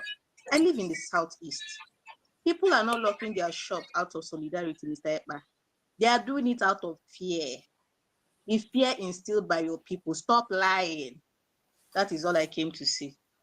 Okay, I don't know who is lying. I am not there, but I have seen videos of people challenging Soludo that he should come and drag them out of their houses. So you are just one person there who is a one Nigeria. So it's a normal thing for you to come here and talk. But we have seen videos of Biafrans that are business people who are actually closing their shops, and they are challenging the governor to come and drag them out. They even went ahead and told the governor that if he's coming to lock their shop, he should come with a trailer load of key. So are you more Biafran than them? Thank you. And of course, I'm not surprised that people like you will come here with a Nigerian mentality. When we are struggling to save you from the evil entity called Nigeria, you come here to talk rubbish. All right. Otakago, you're next. Sorry. Thank you very much. Can you hear me? Yes. All right. Good evening, Dr. Damages, and then good evening to Mr. Ekpa. My question is, somebody raised it earlier. So somebody asked you about previous promises that were made that have not been fulfilled. And you said that you've kept all your promises. But I want to draw two in particular to your attention. So about 2 years ago, you made a tweet asking for 50 people who donate $10,000 each. And then that if they do that, then within the next 6 months, we'll see Biafra. And it's been 2 years now. So I guess my question is more, is it that you've not gotten the 50 people, or they didn't donate, or that promise has not been? Did you donate? Then you went ahead to also talk about a match between Biafra and Ambazonia that would happen soon. And it's been about 2 or 3 years, and we haven't seen it yet also. So, clearly, if we follow this, it means that you've really not been keeping the promises that you've been talking about. And then going on to this war of attrition. Can I address it before you make me forget? Let me forget? finish. When I finish, then you have all the time to address me. Then this war of attrition that you're talking about. All right, Dr. Damage, let me address him. First of all, he talked about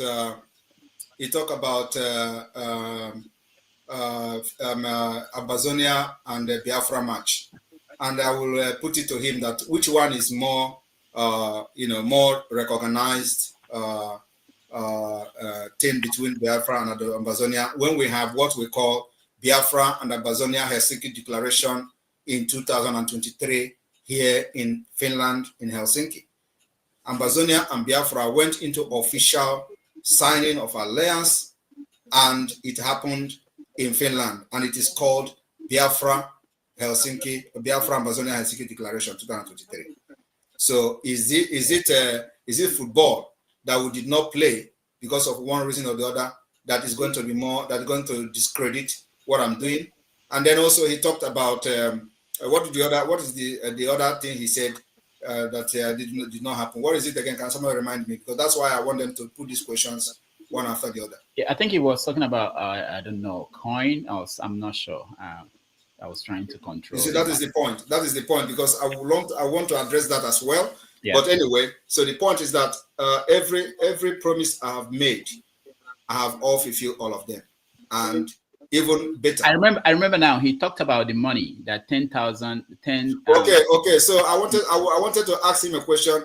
if he actually paid 10,000 to me, because that is only when he will have the legitimacy to ask and inquire about what I did with his 10,000. But if he did not pay me 10,000, I will not answer that because it is irrelevant. Those who are in the studio, if you want to just find one question, one of the best questions you have, so that we don't have to remove you. Divine Ebube, you're next.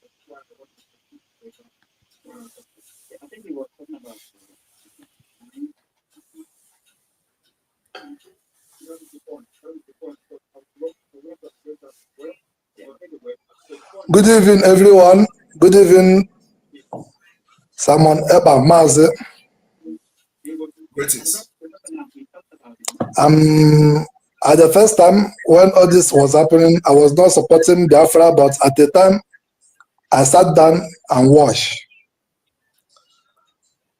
I see that your work is fine. You are doing a great job. I must commend you for that. And I believe that your work will be done. Biafra will come. I want to use this opportunity to tell you that we need to close every political party secretary in Biafra land. Because I believe in your work, I believe in your action. We need to close every political secretariat in Biafra land to show them that we don't want that their policies, that's their dirty politics, terrorist politics. We don't need it in Biafra land, and that will be okay for us before December 22, December 2nd, the declaration of Biafra. All right, thank you, Divine. Thank you very much. Of course, it is part of the delegitimization of Nigeria that we are doing. So at a point, it is a step-by-step thing. So we are. You think that at this stage where we are now, that election is going to be holding, Nigeria will conduct election in Biafra land? It's not possible. We will give them chase of their life at the end of the day. And there was a question somebody asked about sit at home. Why is sit at home is not in other part of Biafra? It is not only sit at home that is not in other part of Biafra. Also, the armed resistance is not yet open in other part of Biafra for a reason. The reason is one, the resource reason. Two is that we want to start liberating Biafra from a particular place. So, and the place we choose to start liberating Biafra is in the hinterland. So now, if you watch what is happening, we have actually almost liberated the Biafra from the hinterland. We have the Biafra government is completely in charge of the hinterland, and that's why the governors are crying. And so, if you follow what Sowore said just recently, you understand that practically the Southeast have actually left Nigeria. It's part of this particular. Can I ask a question? Let me ask only one question. After the declaration of Biafra, what is next? How do you think this will be? Will this lead to war? No, we are already at war. The only thing you'll be asking is that what kind of war are we fighting? Are you not seeing that there is bombardment in Biafra land? There is a Tokuno jet bombing people, bombing villages. We are already at war. The only thing is that we are defending and resisting them. So it is going to continue like that. After the declaration of Biafra, what we intend to do is to use the documents that we're going to generate from this convention to pursue the diplomatic and political means of the recognition of Biafra as an independent state. And it is going to be everything is going to be working together. As we are pursuing the recognition of Biafra, we are also trying to evict and delegitimize Nigeria within Biafra territory. That's how this freedom is going to come. Thank you. All right. Victoria, welcome from California. Thank you. Namo Konkwa. On board. On board. On board. What I got to say is about 98% of whoever has come in this please, my fellow panelists, you know me, I don't follow nothing, but I will hit around and get it. I salute all of you. Other than Kene, nobody has said or asked, what do I do to get this done? Come on. The only thing I'm going to say is this. Take it as a question or anything. I told you, my prime minister, there is no name under the earth that can qualify you. I told you that. So, I'm saying,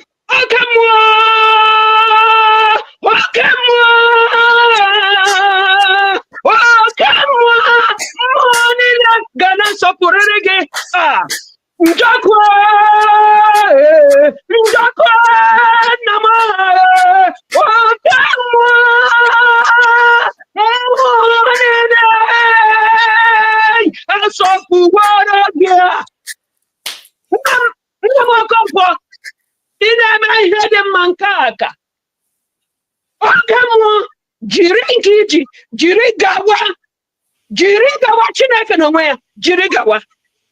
Ekele m. Thank you, Mbori in California. Let's go to my difference also in California. Yeah, Dr. Damages and Mazi Simon Ekpa, you know, I don't know about that Prime Minister of a thing. However, with no disrespect, how come the Monday sit at home, you know, that is ongoing in most part of the East is not happening in your village in Ebonyi State? And that's my question, please. Charity begins at home. Thank you. Anybody that's told you that there's no sit at home in Ebonyi State, the person is lying. And those propaganda doesn't move us again. The entire Southeast, as Nigeria call it, is under lockdown. No place that is not observing it. And just for you to know, I am from India. All right. Thank you. Let's go to... I'm only helping Biafrans to get their freedom. I'm from India. If that is gonna be enough. Let's go to Becky. Becky, you're next.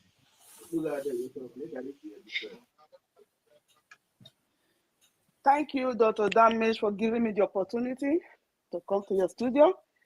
Actually, I come here to honor His Excellency, our Honorable Prime Minister. What really triggered me to come up here, our Prime Minister, thank you for everything you are doing for us. God bless you. And you will live long and eat the fruits of your work. What really triggered me to come up is a question that somebody asked before and said, who are those 50 million? I come here to tell you that me and my entire community in all the Edo states, I am not an Igbo man, but I am from Edo State, Edo Biafra. I am an Edo, I am born in, I am a Biafra, but from old Edo State, which is now Eden State. Me and my entire community, we voted for the referendum of Biafra. A lot of kingsmen in the Edo, a lot of Enoge, they were very pleased. Even the time they were uploading picture, they sent their picture. Chiefs, they sent their picture for me to vote for them, for me to assist them for the voting for the Biafra referendum. I'm telling you that the entire old Edo State supports His Excellency for what he's doing for us, because he's here to give us that freedom we have been fighting for. We have been a slave in our own country. Do you know what it means for your mother to die of ordinary stomach ulcer in that contraption called Nigeria? Stomach ulcer is like an appendix here in Europe. I live in Germany. Stomach ulcer is just like an appendix, but in that contraption, that war zone called biological Nigeria. Sorry for that word. I don't. You said no insult here. I'm not insulting anybody, but that is what it is. You will go out in the morning. It's a war zone. When you go out in the morning from your house, you will not know if you will come back home. Do you know how many people have been kidnapped in my community? Fulani killed in my community. So I see somebody that come out and fight for me and fight for the future of my unborn children. So you that is asking that question, shame on you. If you are from Igbo, if you are Igbo speaking Biafra, shame on you for not supporting our Prime Minister for the good work that he's doing. Because we are proud of His Excellency. We are proud of what he's doing for us. We are proud for the fight he's fighting for us, for our people. All right. For that woman that is going out there with 3 months baby on your back, you will be inside the sun, you will be inside the rain, hawking with everything that we have in that country. But everybody is suffering. Now you see somebody that come out to fight for you. Instead of you to support, you are there asking stupid questions. Thank you very much. His Excellency, my Honorable Prime Minister, I'm here today on my knee to say thank you. Thank you for fighting for me. Thank you for everything you are doing. All right, thank you. Thank you, Becky. For those watching, please like and share so that more people can see this video and this opportunity to have a conversation with Simon Ekpa. Let's go to Michael. Michael, you're next.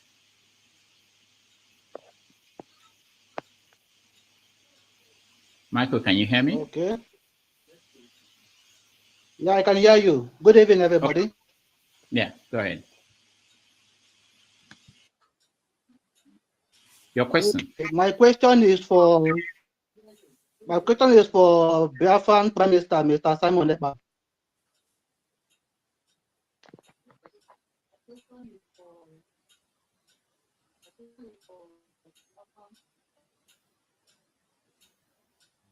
Go ahead.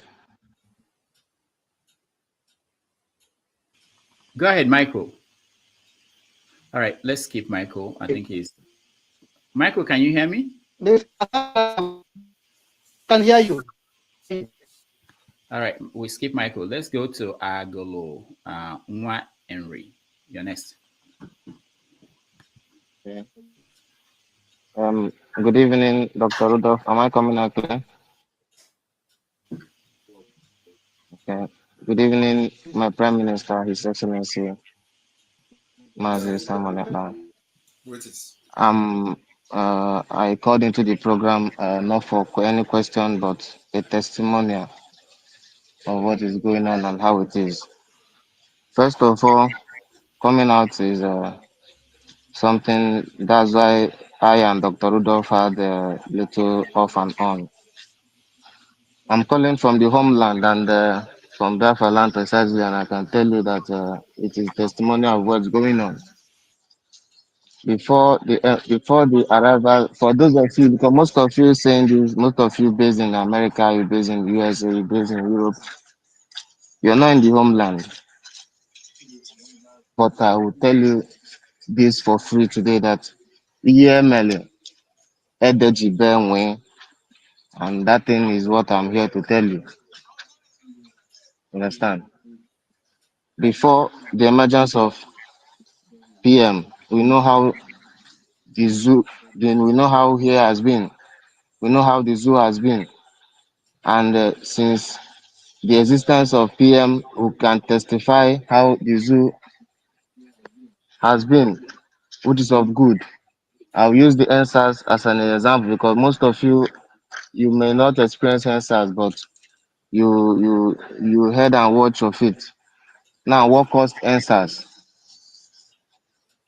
Military and a young boy in a white Hilux, in a white Lexus. Now that caused answers, and during answer protest, which is a civil demonstration, youths were gone down. You understand?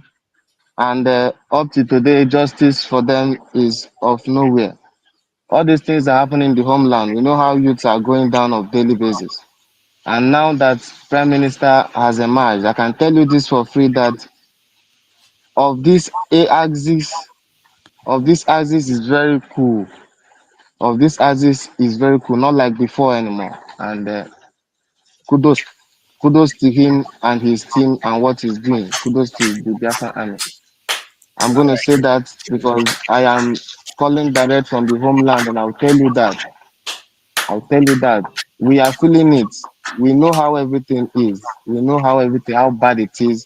We know how everything from checkpoint to checkpoint. I will tell you for free, when I and my friend were driving just for nothing, we were, like, should I call it, because that thing is an illegal kidnap. It's not, it's an illegal arrest. That thing is something else. We are taken from one ISO to another to Upo division, where we were collected money for free for something we do not do. For example, that's Nigeria for you. So whatever our Prime Minister is doing, kudos to him and every other Igbo person or every other reasonable person. You can see North, for example. The North has gone. Here where we are, the North are coming out from the North to this side, the young ones. I got the opportunity to interview one of them. I asked what brought you to this side. He said the parents asked him to leave, that the elderly ones are asking the young ones to leave. And I asked him why, and I know why, but I'm asking him to confirm what's going on. it now seems that they are running out. It means that the Boko Haram have taken out the north and the youth cannot stand it anymore. The older ones are asking them to leave, and truly they are leaving. But we, in our own ground, we are standing firm. And I want to tell each and every of us to support His Excellency now, because now we have the key. I don't know, after saying this now, I don't know how it's going to be, but now we have the key. We have the key now. Support him financially and every support that he needs. Let's push this now for human betterment. Thank you. Kudos.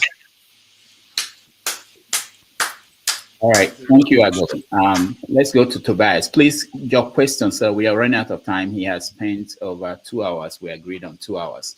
So just go straight to your question. Tobias, you're next. Yeah, Dr. Damage, good evening, everybody. Good evening, Prime Minister Simon Ekpa. Greetings. Yeah, I just have few questions to ask. Because, No, one question. Why few? One question, please. Okay, just one question. Yeah, just find the best. Okay, Mr. Simon Ekpa, the Prime Minister, is actually doing a good job. Attention is coming to the East. And definitely with the level of things and the way things are going, we're going to see resistance come to the East. What will happen if it gets to the level where our people are being attacked outside the East? And what will happen if this attack is being brought to the East to attack the people? How are you forming our defense for the people at home? The defense is a security issue that I will not defend. I will not explain here, but we are ready to defend our people. And let me tell you that the war is actually happening already. You can see that the killing of our people outside Biafra land did not start today. It was what led to the war in the 60s. And after election last year, our people were killed in Lagos and other parts of Nigeria. So it is not a new thing to us. The only thing I will advise our people outside Nigeria, outside the Biafra land, is to know how to defend themselves when the time comes. But you see, Biafra land, I will seal it. Anybody that crosses there will never leave when the time comes. I'm telling you the fact. Biafra will be protected. We will seal Biafra land. And let me just keep it here. But yes, we are already in that war with them, and we will defend our land to the last drop of our blood. No, Tobias, we can't get it 2 questions. Let's go to Emma. Emma, welcome. Thank you, Dr. Rudolph. Thank you, Mazi. I am in U.S. Army for 10 years now. So I'm from Anambra State, live in California. I have been seeing things happening in Biafra land, like Fulani terrorists, how they invade the farms, and all the atrocities they are doing. So based on like let's say 5 Eastern governors, I believe that the reason why most of them, like people like Soludo, people are not paying too much attention to him, is because they are failing the people. They are not delivering according to their promises. So now I feel like what will make our people not to be divided, but to come together and support you so much will be if you find a means to provide some level of great values in terms of, and I believe it's super easy. For instance, if the diaspora, they contribute, let's say, $10, $500, $1,000, we raise such a money, build a technological school in terms of,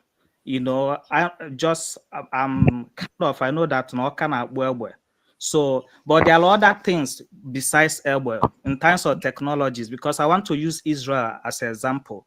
Israel today, because they are highly technological, highly scientific, and they build their own people in terms of education, in terms of technology, with the back of US. They are a small nation in Middle East, but they are dismantling every challenge on their path, including Iran and everything. So I am looking at the war of, let's say now, I know that the war of attribution, just as you said, is good, is great, because the Fulani terrorists, they want to Islamize Nigeria. That one's for sure. And they are doing all kinds of atrocities. So now, if there's a way, since our people are suffering, if there's a way for diaspora contribute money, like, you know, maybe in terms of agriculture, scientifically raise a kind of a All right, support. Emma, can you round up, please? Okay.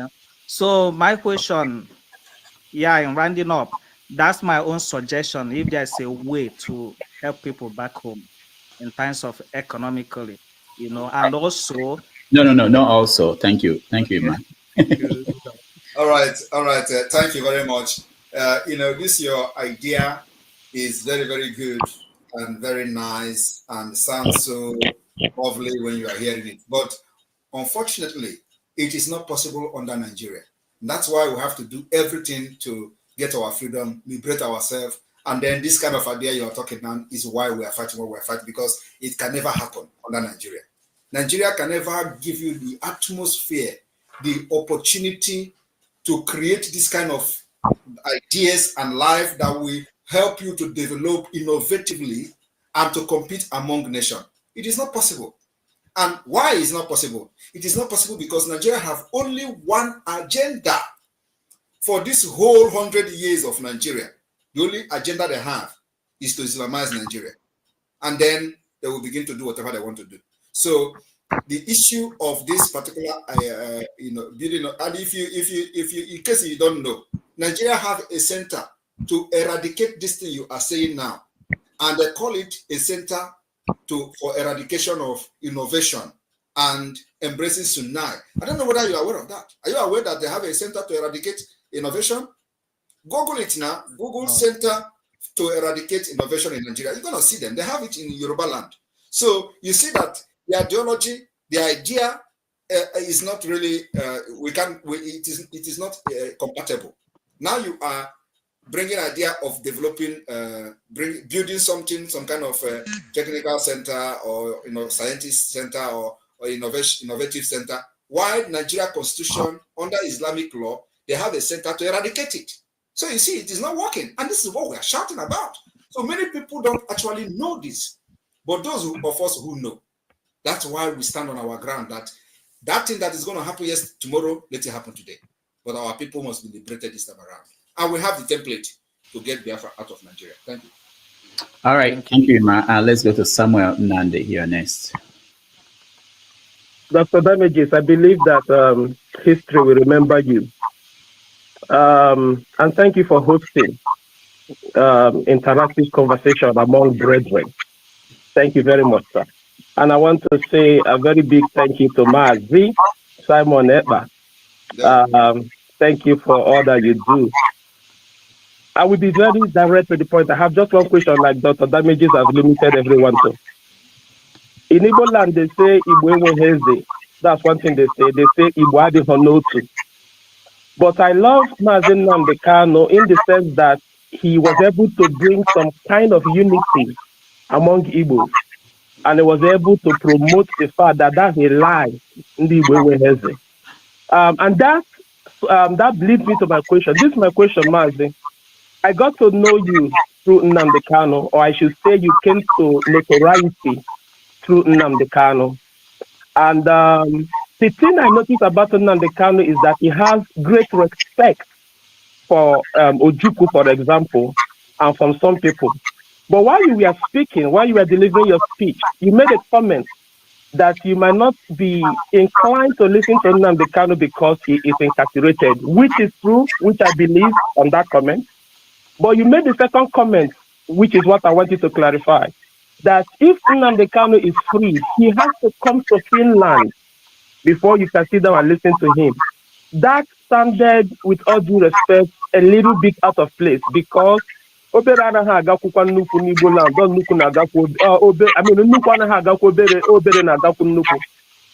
you had said that you guys will meet at a central place, United States, somewhere, just somewhere central, that would have sounded a little bit like someone who almost did there ahead of him.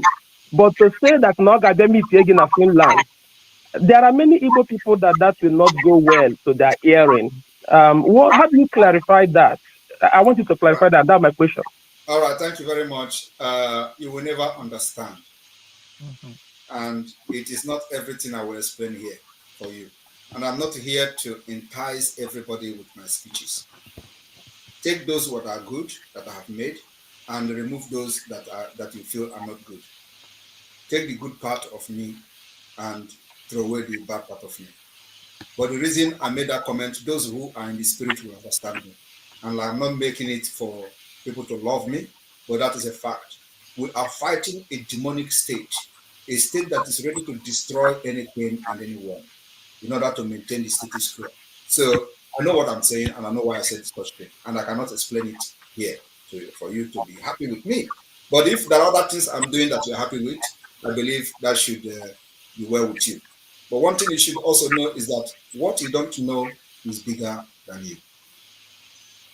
All right, thank you. Let's go to Uchechukwu Nwa Jesus. Good evening, Dr. Damages. Good evening, my Prime Minister. Greetings. I salute you. Oh God, I salute you. I'm saying that I am in the homeland. Somebody asked, what about that? How many people? How do you know people that voted? The people, I participated in the organizing people to vote. The people that voted, they have name, they have their home, they have their villages and everything. And a lot of people are willing today. People are rushing to be voted. So any person that is asking that question is making a mistake. And if you stay in London, you will only know about London. You don't know what we that are here are passing through. So my question now is, my Prime Minister, it was since 2021 we got to know each other. Even if you check your mail, you will still see my mails to you.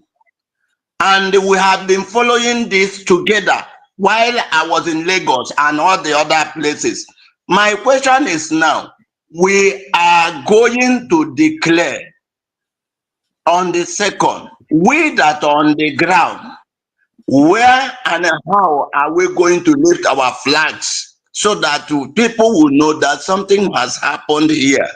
So that those people who are there thinking that nothing is happening here, will know that we are actually on the ground. God bless you, sir. Thank you very much for that. And it is good. I was actually expecting that everybody that is going to come here will be Damages group, you know.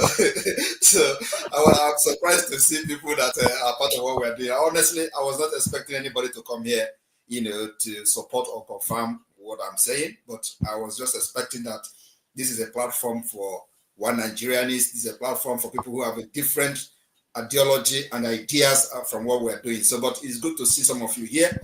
And I would like that we can have this particular discussion again after today. So Rudolph, take note of that, you know, because it is very imperative that as we approach all these people that have issues with me or with Biafra, they should come. And they don't need to believe me, but at least they'll hear my part of the story instead of hearing from the third party and all this hearsay and all that. So, yes, the Biafra government in the homeland, which is called the de facto government, will be communicated. The entire leadership of the government, of the state government, will be communicated on what to do and how to do that. So those who are part of the government will be informed and communicated on what to do and when and how. So those instructions will come from the internal memo. Thank you. Bless you. All right, thank you so much. Rudolph, you mute yourself. Thank you, Uchechukwu. Let's hear from Prince Sike. Mr. Rudolph, I thank you for hosting our Prime Minister. Our Prime Minister, once again, I want to say I appreciate you for standing before the world to clarify some things that one Nigerians have been trying to a kind of make people not to understand. Uh, I I just came online because of one thing. One of the things that made me to come online was when somebody was asking you who voted you. So I came in here to let everybody know that we the Biafrans voted you as the prime minister. So you are our prime minister, and that is the job you are doing. So once again, I want to appreciate you, but I will also end it with a question for the whole world to hear. There is one thing you always say when you started. You always told us that you know when Biafra will come. And this thing always a kind of, I believe a lot of people don't understand. But right now, the whole world can see that Biafra is here. We want to appreciate you, Prime Minister, and we say, may the good Lord continue to keep you. Thank you so much. We thank you. Thank you. Thank you very much. And let me also make some comment based on what you said. And yes, I just want to inform Biafrans that my Prime Minister of Biafra today is going to be, this government will be dissolved. Immediately we start getting recognition from the international community. And then we'll start the preparation for the transitional government. That is the reason we have the de facto government functional. The structure is already in place. So as soon as the recognition start coming from the United States, every other person follows. The United Nations follows. And that will start the preparation for the transitional government. So those people that are putting their coach in a very high place, like Ngozi Okonjo-Iweala, all of them, they will also be running, and that's when they will know that they are Biafra people. But of course, everybody will put their hands on the deck for us to have the desired nation that we have all fought for. So as soon as that happens, the government in exile will be dissolved. Thank you. All right. Thank you, Prince CK. Dr. Chidi, you're next.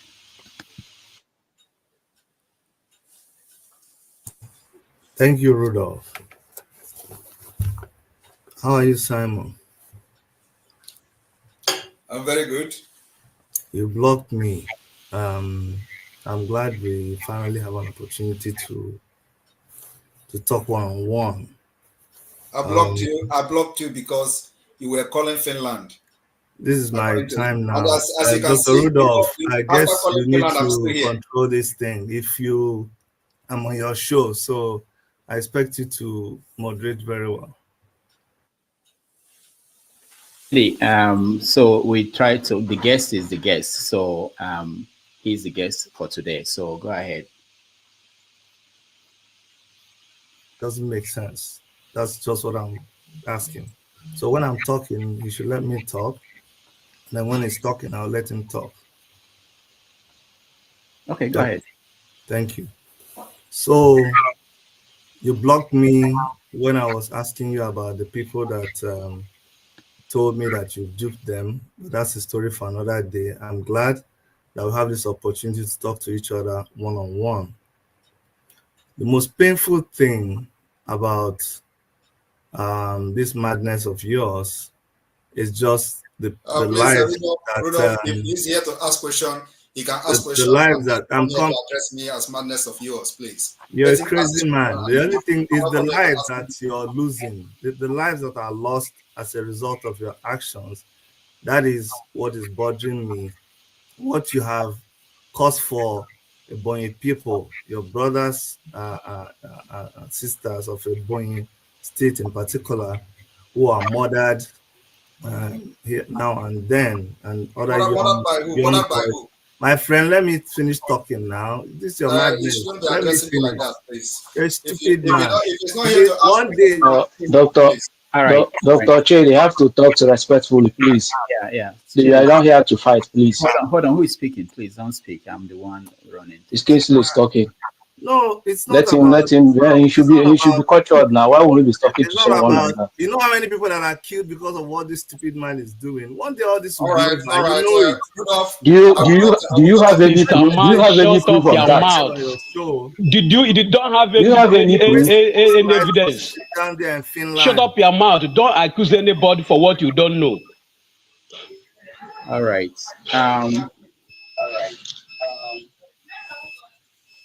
I'm sorry, guys. This is not good. I don't entertain people who are not moderating, trying to help the moderator. If we have a guest and we want to respect our guest, whatever you think about him, and there are some languages we don't encourage. You can ask your question, any question you want, but you don't have to use words like stupid, and it's not acceptable. Not on this platform. I know that in the past people have. So I will bring back Chidi, but I will make sure Chidi make sure that just give us your question, whatever question you want to ask him. Don't use people should not use those kind of languages. But before I bring back Chidi, let me go to Annie Zubike. You're next.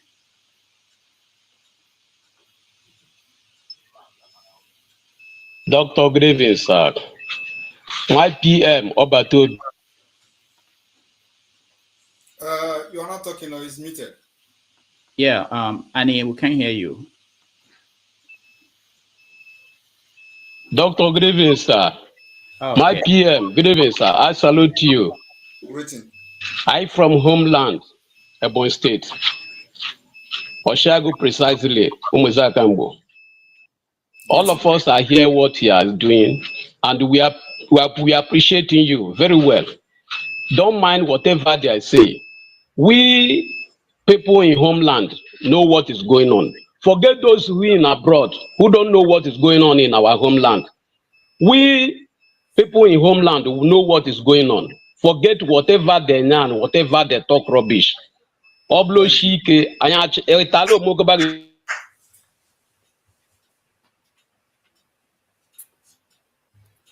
Thank you very much. Thank you very much. Education.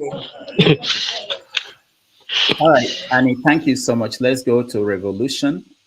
You're next. Yes, I don't know if you hear me, Doctor. Yeah, we can hear you. Yeah, good evening one more time, and Samuel Ekpa, well done, sir. Greetings. You can see the underlining of my name, Revolution. I always support anybody who is trying to help Nigeria, because that country has been brought to nonsense. People are just fooling themselves. And I want to say I'll be in Finland on the 2nd of December. I live in Sweden here.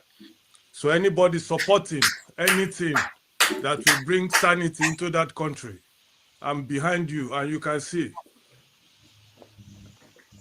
Great. You can look at it very well. It's not just talking. So I was just listening, but today you have cleared so many things. I know some people are saying sit at home is causing this and that, but there's no freedom without bloodshed. Yes. Thank you, brother. Thank you very much. All right. Thank you, Revolution. I'll go back to Chidi. So Chidi, Dr. Chidi, please go straight to your question. My brother, the reason why I came on is because I don't even know, out of respect for you, Rudolph, because I invited Simon to my platform. We had an interview, but when all these things, when things started going south, and I'm going to try to control my language out of respect for your platform. But when he derailed, as I think he did, we never got an opportunity to have to address him. So all I'll say in a few seconds is that I feel sorry for what the struggle has come to and what I believe he has made the struggle. And I just pray that one day we will all wake up and this nightmare of Simon Ekpa will be over I just plead for Biafrans to just be. It's a very sorrowful thing. It's a very mournful thing with Nnamdi Kanu in prison. A lot of our people dying every day. I'm just hoping that one day all this will be sorted out, and this madness will be over. Thank you for having me, Rudolph. Thank you very much. Thank you, Dr. Chidi. All right, let me also address what he said and make a comment. I hope that one day when Biafra has been restored and recognized through this madness, you will come and we'll sort our differences differently in Biafra court. Thank you. All right. Thank you, Mother Simon. Let's go to, we are rounding up now. Eze, thank God, you are next. And just a last one, please. He said something that so that this nightmare will end. And indeed, that is actually the exact word to describe what I'm doing to Nigeria. I'm the Nigerian nightmare, the terrorist Nigerian nightmare. So he actually said the right word. So that's all right. Thank you. So Eze, thank God, you're next. Good evening, my PM, Simon Ekpa. Good evening, the co-hosts, all of you inside here. I greet everyone.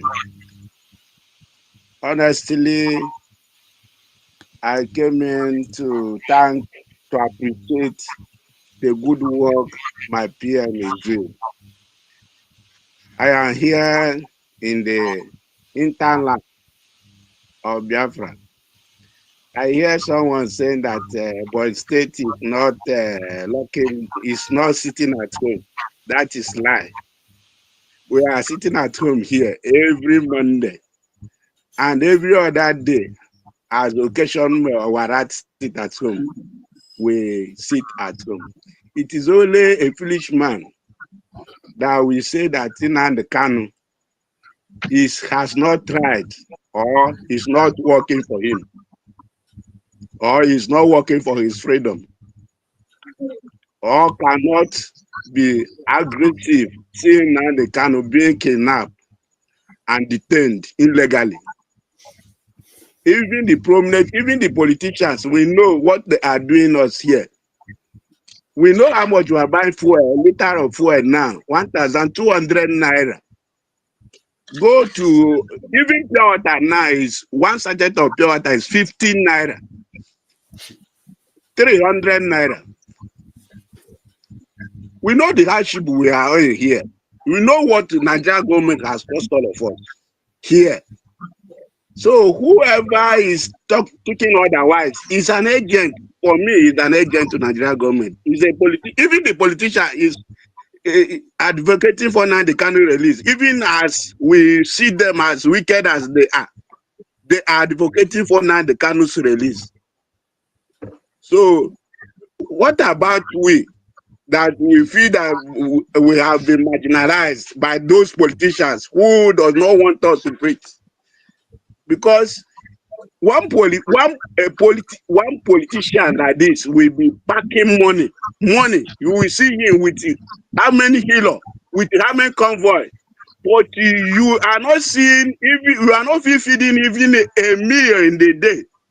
What are you just even saying here? I appreciate the hard work of our Prime Minister and the Biafra Republic government in exile.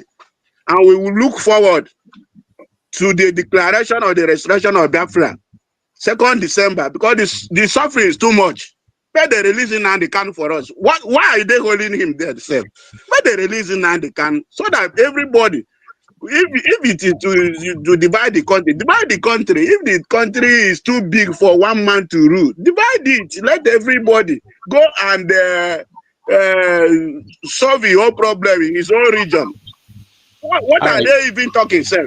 Eze, thank you. We here is very aggressive. I just came in to thank Prime Minister, the government, our Republic government in exile. Kudos to them. Let them carry on. Because the suffering is too much. We want them to release Nnamdi Kanu. All right. What are we going to market to do on Monday? If Nnamdi Kanu is there, and then Nnamdi Kanu is soliciting for our freedom. And we know the marginalization they are in. How many people are killed in Eze, thank you. I'm sorry. We have to cut you short. We appreciate All right, you. let me just comment on that. Thank you very much. And one thing everybody should understand is that Nigeria government have this kind of pattern of or system of propaganda that never worked. Even during Nnamdi Kanu, they will tell you, Abia State is not doing this. He is from Abia State, and there's nothing going on in Abia State, only to just try to demoralize people using this propaganda. The same thing now, Ebonyi State. These are the people who say, I'm not an Igbo person. They'll come to tell you, Ebonyi State is not sitting at home. But look at people from Ebonyi State telling you what the way it is, because they want to use that propaganda. Ebonyi is not observing it. The same thing they did to Nnamdi Kanu. Abia State is not observing it. Abia State is not doing this. So those kind of propaganda does not move us anymore. Thank you.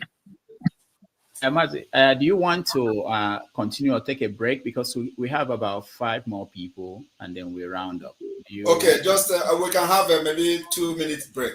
Okay, all right. And you see that I have added 15 minutes to you. Yeah, I know. You did very well. Thank you. Yeah, and I have another meeting. I have a meeting I have to attend, but I will stay here till 3 hours, 10 minutes. Okay, all right. So we have like 20 minutes to go. Okay, so let's take a break, and then when we come back, we will finish up with people who are currently in the studio. Thank you so much for joining us. We appreciate all of you.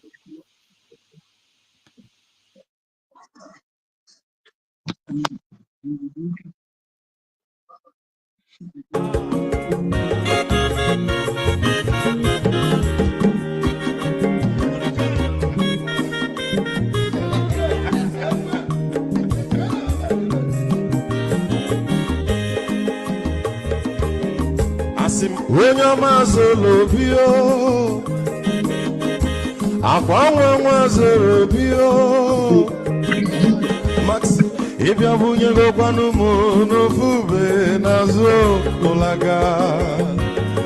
olaga ni piazugo, ulaga doni piazugo, akwa mwilo chio bikora puzo, kona bazia. Onyo mazoro biko abamba wazara dasari ibya unyane gana mo ulaga dori byazigo mo ulaga dori byazigo abamba wilo chilo bigora buzoro ona wazia. Mazi weko wamwe odogu no kwerezu neka onyomo nigadele mwa mazi ni mazi ibu go wuti baladi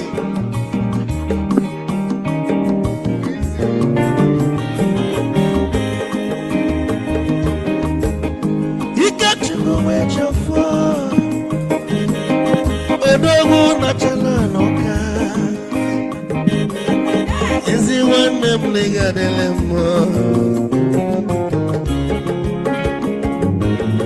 Olaga doni pesigo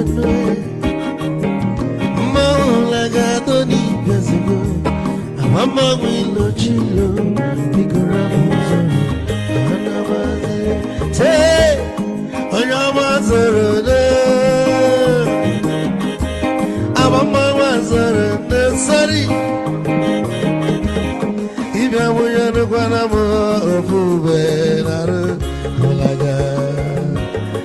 Olaga doni pesigo Nazaboy Olaga doni pesigo Amama wilo chilo Bigora muzo Anabaze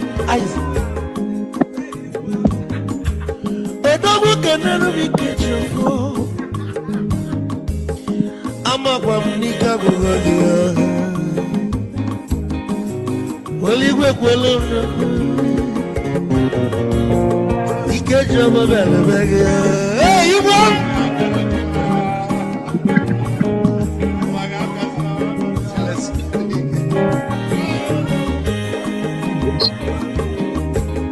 Eku kampune kede Omogo ndinso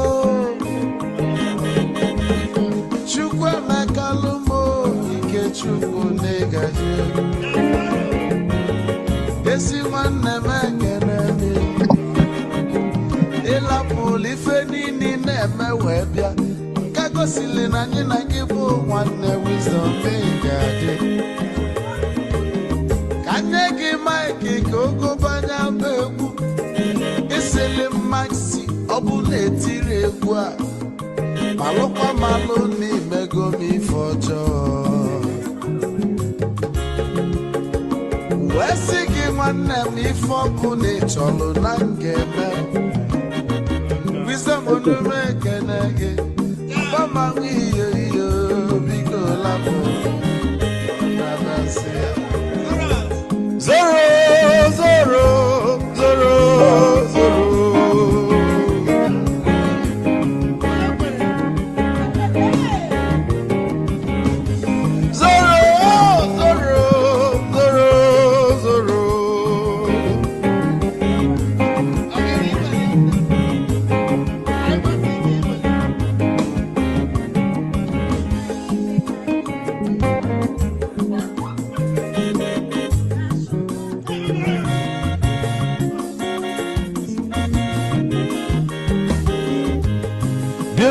Joy na bugwu Hausa Sokoto Ujembe Nwilo anụ solo onwe ma n'ọfịa na-ara onye nwụrụ zuru ike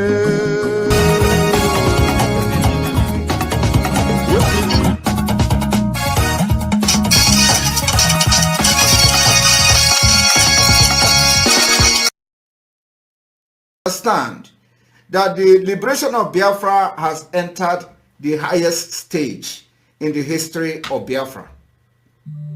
Not even during the war. I am telling you, it has entered the highest stage ever. We want to conclude with giving the people in the studio an opportunity to ask their question. So if you're in the studio, turn on your camera, otherwise I have to remove you. So let me go to you, Samuel Nnamdi. Go ahead. Dr. Damages, thank you very much again. And the over 4,000 people viewing us, please, if you have not subscribed to Dr. Damages' page, do that. Let's support our brother, for hosting this interactive session. Mazi, Biko Barum, I wanted to come back with a quick rebuttal, because I believe that before Biafran Orientation Agency takes root, you represent that agency. And you cannot, I do not think it is wise answering question pandering only to your base, because those who are not in your base might be larger than your base. So when I ask the question of a legitimate Igbo culture and honor system, and I said, Nnamdi Kanu ga-abịakwute gị na Finland, maka na nnukwu anaghị agakwa obere, isi na manọhọ in the spirit. Now, that answer didn't really give me the clarity I want, and that's why I'm bringing this rebuttal. I even suggested in my question that there could be a central place where you people will meet. I'm not the only one with this ideology. I believe there are many people, and Biafra, by the way, exists both in ideology and in actuality.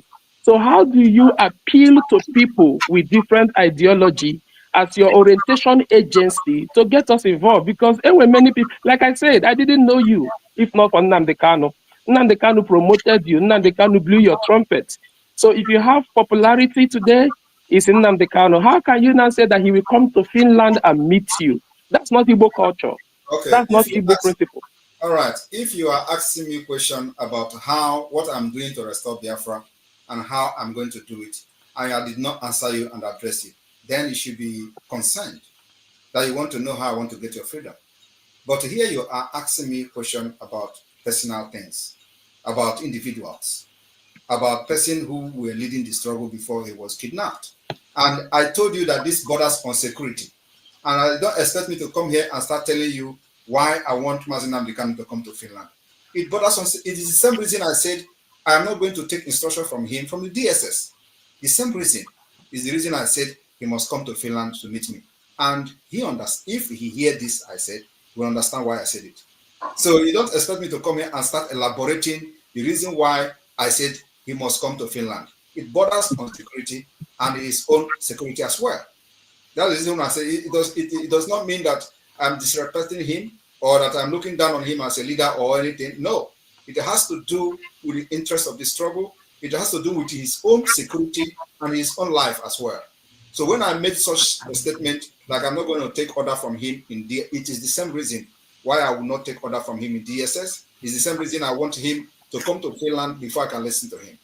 Because you don't expect me to start listening to him while he is Nigeria, where they'll be pointing gun at him and say, go and talk to Simon Ekpa, and then he will be telling you, Simon Ekpa, look, I'm a free man, you must stop Biafra. You're expecting that Imam is not going to come out today and they tell him, go and say, Simon Ekpa, stop. And then he come and say he's not in Afaruku, I should stop. And you think that it's going to be the same thing when he come out of Nigeria? The answer is no. So I'm not going to start elaborating this. Like I said, people who understand me when I said I will not take order from him in DSS custody, they understand why I say he must come to Finland. All right. Thank you. Thank you, Samuel. Adeniyi, you're next. Yeah. Good evening, all. I just want to welcome Simon. I see him for the first time. I'm a retired army officer, and Rudolph, I've been talking to Rudolph for some time, so I'm aware of the program that is running. Now, I want to ask a question, Simon. I'm a Yoruba man, and we all know what is happening in the country. And I believe in one Nigeria because I've served in the military, the armed forces for the country. I have a lot of friends from the east, from the north, from all over the country. So I want a better Nigeria. Now, what I want to ask you is this, Simon. If today we have a better system of government, are you hearing me? A better system of government that is taking care of both the welfare of the people and the security of the people across the country. Are you going to change your mind about Biafra? Because the problem in the country, let me just finish, because the problem in the country today is just bad governance. If we have a better system of governance that make institutions to work at local government level, where the basics amenities, basic services are provided to the people, education, healthcare, affordable foodstuff, good living condition, where all those basics are provided, and at the center, people are well represented across the country, so that nobody will talk of marginalization. Are you going to change your mind about Biafra? No. Why? Right, because Biafra is looking for a better government. Yeah, let me explain to you. Because, okay. this thing you are saying is not possible under Nigeria structure. Even if, are you a Christian or Muslim? I'm a Christian. Even if you bring Jesus Christ to come and govern Nigeria, he can never change anything. Because even as Jesus Christ was born, he was crucified and killed by people. Now, Nigeria was not structured to provide these things and this leadership we are talking about. And that is the problem of many of you, because if you understand the problem of Nigeria, you will be in the forefront like Sunday Igboho fighting for the liberation of the Yoruba people. But because you do not understand that, that's why you are here to tell me if this work, if this happened, if this, where are you going to start? Okay, let me just answer you. Because me, I have gone too far. I have seen a lot in the country, and I have been trained to the highest level of administration in the country as a retired senior army officer. I looked at the problem of the country, and I decided to come up with a new constitution for Nigeria. I don't know if you can see a copy here. I came up with a constitution that takes care of all the tribes, all the what do you call it, all the groups in Nigeria. Please, if you are going to ever go visit Southeast, don't have your ID card though.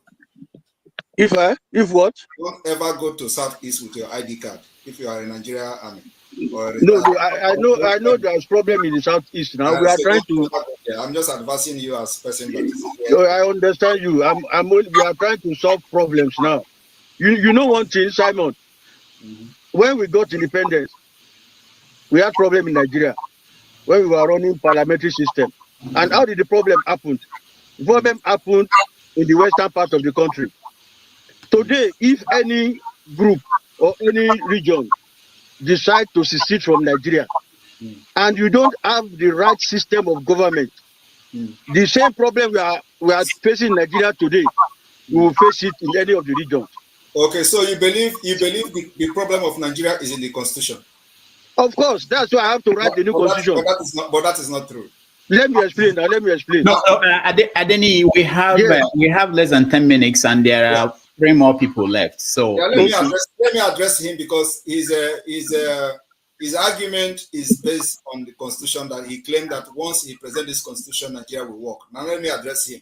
The problem of Nigeria is not constitution. And when I listen to people talking about 1999 constitution as a problem, I just laugh at them. The 1999 constitution has a provision where they recognize a lot of rights. So have they respected that? There are provisions for Nigerians that are protected under this constitution of 1999. Have they respected that? That's what I'm saying. Now there are a lot of loopholes. That's exactly what I'm saying. Why are you bringing another constitution where they have not respected the one they have? That's what I'm saying. If the one that bringing is respected and it is practiced, it will cater for all the regions. That's what I'm telling you. Let them respect the one they have first, which they have not respected. So what do you think? That one cannot work. I'm not in support of 1999 constitution. It has a lot of. But it is working to some extent. It is working on this exclusive. No, working for to the realites. They're like exploiting the loopholes to do things for their benefit. That's what I'm saying. That if if you and I, if you and I together now fight the loopholes, are able to block those loopholes and come with the right condition for the country will move on. Because if you go Biafra now and I go Oduduwa, and at the end of the day we don't have the right constitution for our various groups, we will still be fighting each other. No, you understand me? That is the point, because the Nigeria problem is not in the constitution. It is an ideological. Listen, let me tell you now. It's a historical, ideological, and a religious problem. So, and this cannot be solved under the current mentality that Nigeria has for many decades. It's a historic problem. So, as you are now as a military personnel, you know how you serve Nigeria. And then you compare it to the people in your status that are from the northern Nigeria. Which rank did you attain before you retired? I think it was a colonel, but if you want me let's say he was a colonel. Now I will ask him. Did he think that if he is from the northern Nigeria and have probably the kind of education he has acquired under Nigerian military, he will retire as a colonel? Is a question. Yeah. You see, if there are a lot of things happening. Just yes, it is possible, or no, it is not possible. As you are now a Yoruba man, you serve and retire as a colonel, and before retirement, you have acquired a lot of education, including training. So I'm asking you now, you are from northern Nigeria. Would you retire with your experience and education? Would you retire as a colonel? Of course, there are a lot of people of my status. You are not that are even left as lieutenant colonel, that are even left as majors. You see, let us not bring sentiment to this thing. But that is the problem. Yes, you know, there are some people from my side too that left as major general. My colleagues too. You have not answered my question. My question is. I've answered you. I said the standard after you have reached the rank of colonel, it is politics now this time around and law. But that is not that. Yes. And do you know that it is the something in the educational system that is what we call the quota system in Nigeria? So how do you address that? And how do you think that the northern Nigeria are going to agree to the quota system? Now, the president is from your own tribe, and they are trying to bring a tax bill. Do you know the people that are rejecting the tax bill? There is no single governor from the southern Nigeria. Only the northern Nigeria governors have rejected the bill, and they have dropped it. So how do you fix a system like that? You see, it is no point wasting your time, your resources, your energy, and your life trying to save a failing marriage. And this marriage is not even a willing marriage. It was a marriage that was forced by the barrels of the gun. So now we are saying we are not ready to try again. and we are ready to bring everything down. As you are looking at me, I am ready to burn down Nigeria for the interest and the life of my people. And if I have the opportunity today, I will order the burning down from Aso Rock, because that's where the killings of my people are being planned. I will bring it down. And the luck they have is that I don't have a nuclear weapon or a ballistic missile yet. But if I have it, I will start from Aso Rock, because that is where the terrorism against my people are being planned. Once Aso Rock is down, everybody will rest. I will begin to discuss the peace. All right, Denny, we'll get another chance to have this conversation. So please let me go to other people because he has to go. I want them to be able to say something.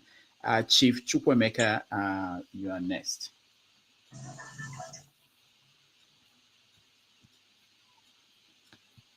Yes. Good evening, ladies and gentlemen. Yeah. I greet you. Biafra, days belong. Yeah, I came off because I've been listening to some commentary by people, and then I know that today the zoo of Nigeria is over 60 years, and they've been trying for more than 60 years. They never got better. Instead, they get worse and worse, and now they are worse than worst. Now, before we used to hear that a fool at 40 is a fool forever. And most of the people in that country, they have been, fools at more than 40 years. Now, I'll tell you, some politicians, they come to complain about the activities of the Biafra government. They complain about the sit at home. Chief Chukwemeka, we can't hear you. We can't hear you well. If you have a question, just go straight to your question, please. Yes. What I want to ask first, I want to commend the Prime Minister and his cabinet for what they have been doing for the Biafran people. Yes, and I want to tell him to keep it up, that Biafrans are solidly in support of the Prime Minister and the cabinet and the entire Biafra government. And I want to tell him that the sit at home is not as worst as the economic terrorism that the government of Nigeria is meted on the people, where they cannot, afford to even have ordinary a square meal. It's not difficult. People that own cars in that country, we can no longer drive our cars because you can't afford fuel. You now walk a long distance to go to wherever you want to go. I now bought a bike to be able to navigate my way because terrorism economically is no longer bearable. So the solution is liberation. I will support. Chukwemeka, we have to leave it at that. Thank you so much. All right, let's go to one for Biafra. One for Biafra, go ahead. All right.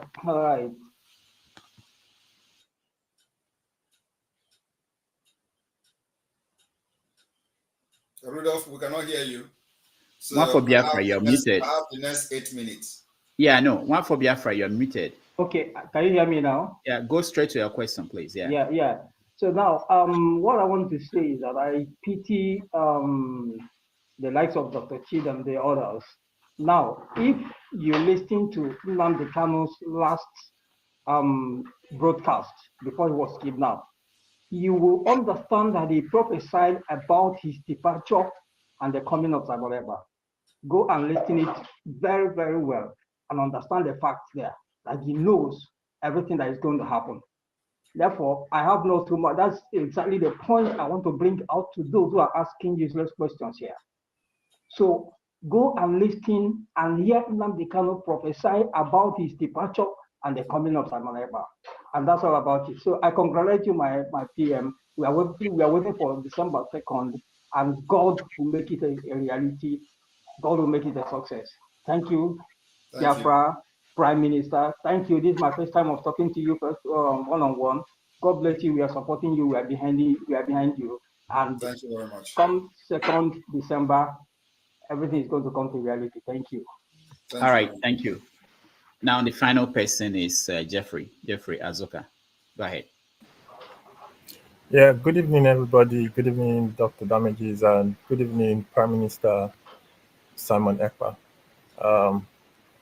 This is my first time of actually getting to any platform to ask you questions, even though I've tried to get on your space multiple times to ask questions. Well, my question would be, first of all, I would say there's a statement or a saying that what authority does a man have to tell another man what to do or impose to another man what to do outside of a contract or an agreement?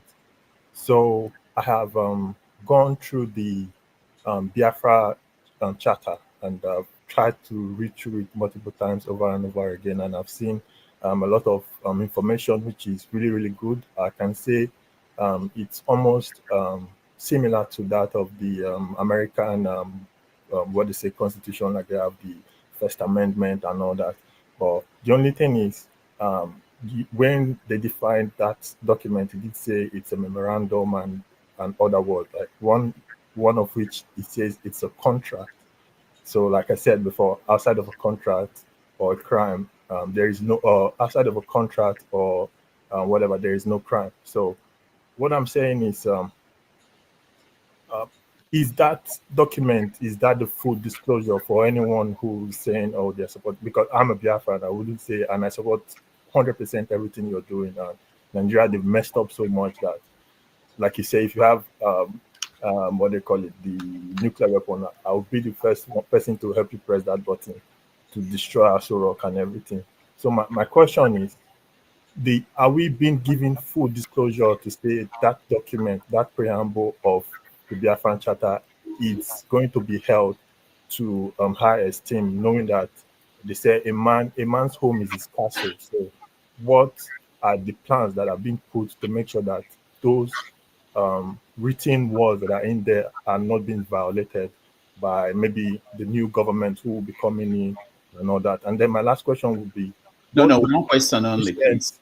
Okay, so what is the punishment for people who make false claim about other people? Just like some other guy came up moments ago and said, oh, he got report that you scam people. What would be the crime of people who make false claims against other people in Biafra land?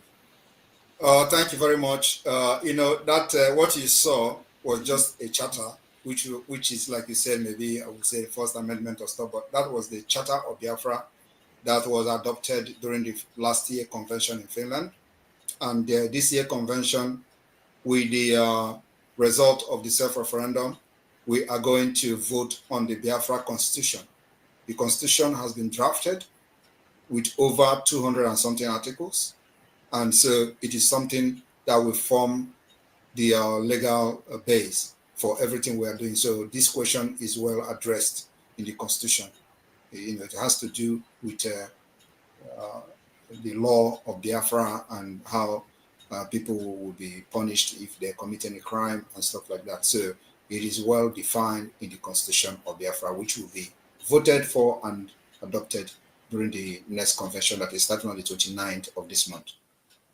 So, and then of course it will be in the public after that, and so people can go and see their constitution. And that constitution is also subject to amendment. It must be upheld in addition to the treaties that Biafra government will sign in Finland. So, of course, what we are doing is to provide the opportunity that Nigeria never provided for our people: justice, equity, and fairness. All right, thank you, Jeffrey. Before you give your final comment, I just want to say that this platform, we don't encourage violence, obligated by law to make sure that I say that we don't encourage violence, action by anybody at any time. All right, so Mazi, Simon, your final concluding words. Yeah, thank you very much. We are also not condoning any violence. We are only defending ourselves. And of course, we are going to defend ourselves using every mechanism available. When Nigeria brings violence, you defend yourself using violence. You don't expect somebody to come with gun to kill you, and then you go and defend yourself with a stick. You go with gun. If they come with AK-47, we go with AK-47 to defend ourselves. If they come with the GPMG, we go with the GPMG. If they come with the RPG, we go with the RPG. The only thing we don't have yet is armored tank, which they come all the time with armored tank. They come with aircraft. We don't have it, but we defend ourselves with whatever we have. And we have anti-aircraft we use to defend ourselves whenever they come to bomb our people. So we have been doing that, and doing that very well. So, like I said, I am very happy to be here to make some clarification today and answer questions, though I was expecting more of Nigeria question than this Biafra supporters. But at the same time, I wish to be here next time so that those, and the next time if I'm coming here, Rudolph, make sure that you bring people that will really screw me with questions and difficult ones, because it is good. I'm not for them, because I know many of them will never, ever, ever agree with what I'm doing. But my target are those who may not even be here, but somewhere listening. Those are my target, because I can never please everyone. So somebody have commented that I should stop sit at home. Sit at home is not going to stop. It is one of the mechanisms we are using. It is one of the approach we are using. Like I have said, the 4 approach we are using to get Biafra today is the political approach, the diplomatic approach, the armed struggle approach, and the civil disobedience approach. So this civil disobedience approach falls under the sit at home. So sit at home can never stop, because we will never allow Nigeria to breathe in the southeast and south-south until Biafra is recognized. So thank you all. Anybody that have questions, always remember that I am open to receive your questions and answer them. You can contact the Biafra government through the chief of staff or the Biafra government media teams. You can contact them. And then also for those coming to Finland, I welcome all of you. It's going to happen in a few days' time. And then also, Rudolph, you may be surprised that Biafra government, the Ministry of Sports, are currently somewhere around Europe, and Biafra national football team will be playing the first ever international tournament, and it is starting on the 14th of this month, which is next tomorrow. So the game will start next tomorrow and end on the 18th. So they already, they just, they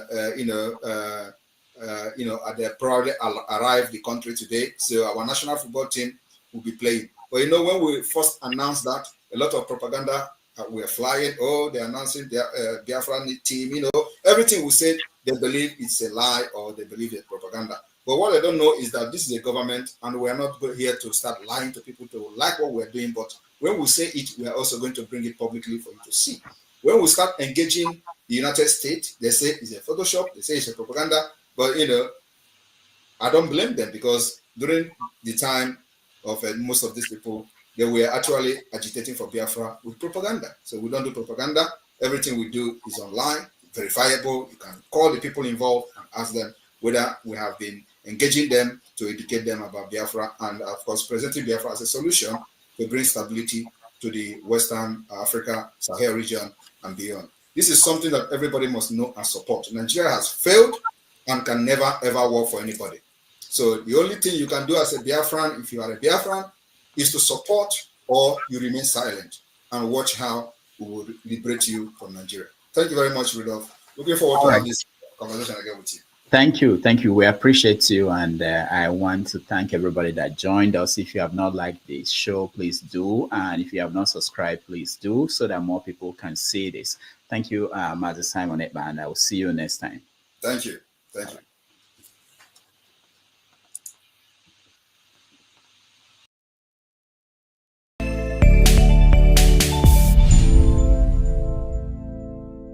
The United States of America is a steadfast supporter of the principles that people have a right to choose their own form of government. Nations have a right to choose their own alliances. There are inalienable rights governments must protect. The rule of law must be cherished. Sovereignty and territorial integrity of all states must be respected. The UN Charter and its principles of sovereignty, territorial integrity, human dignity, and the right to self-defense, these principles are universal and we must uphold them.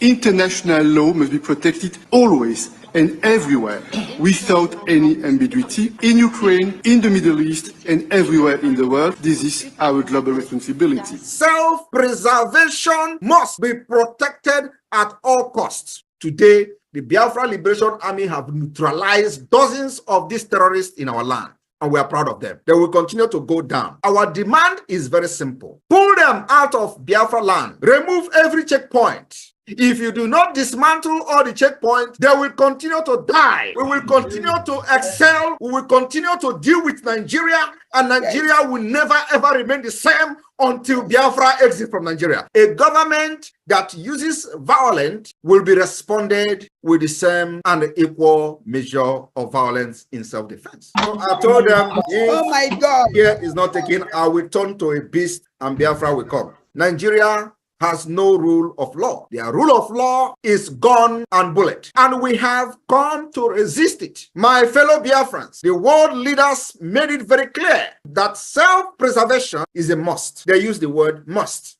And it should be protected at all costs. At all costs.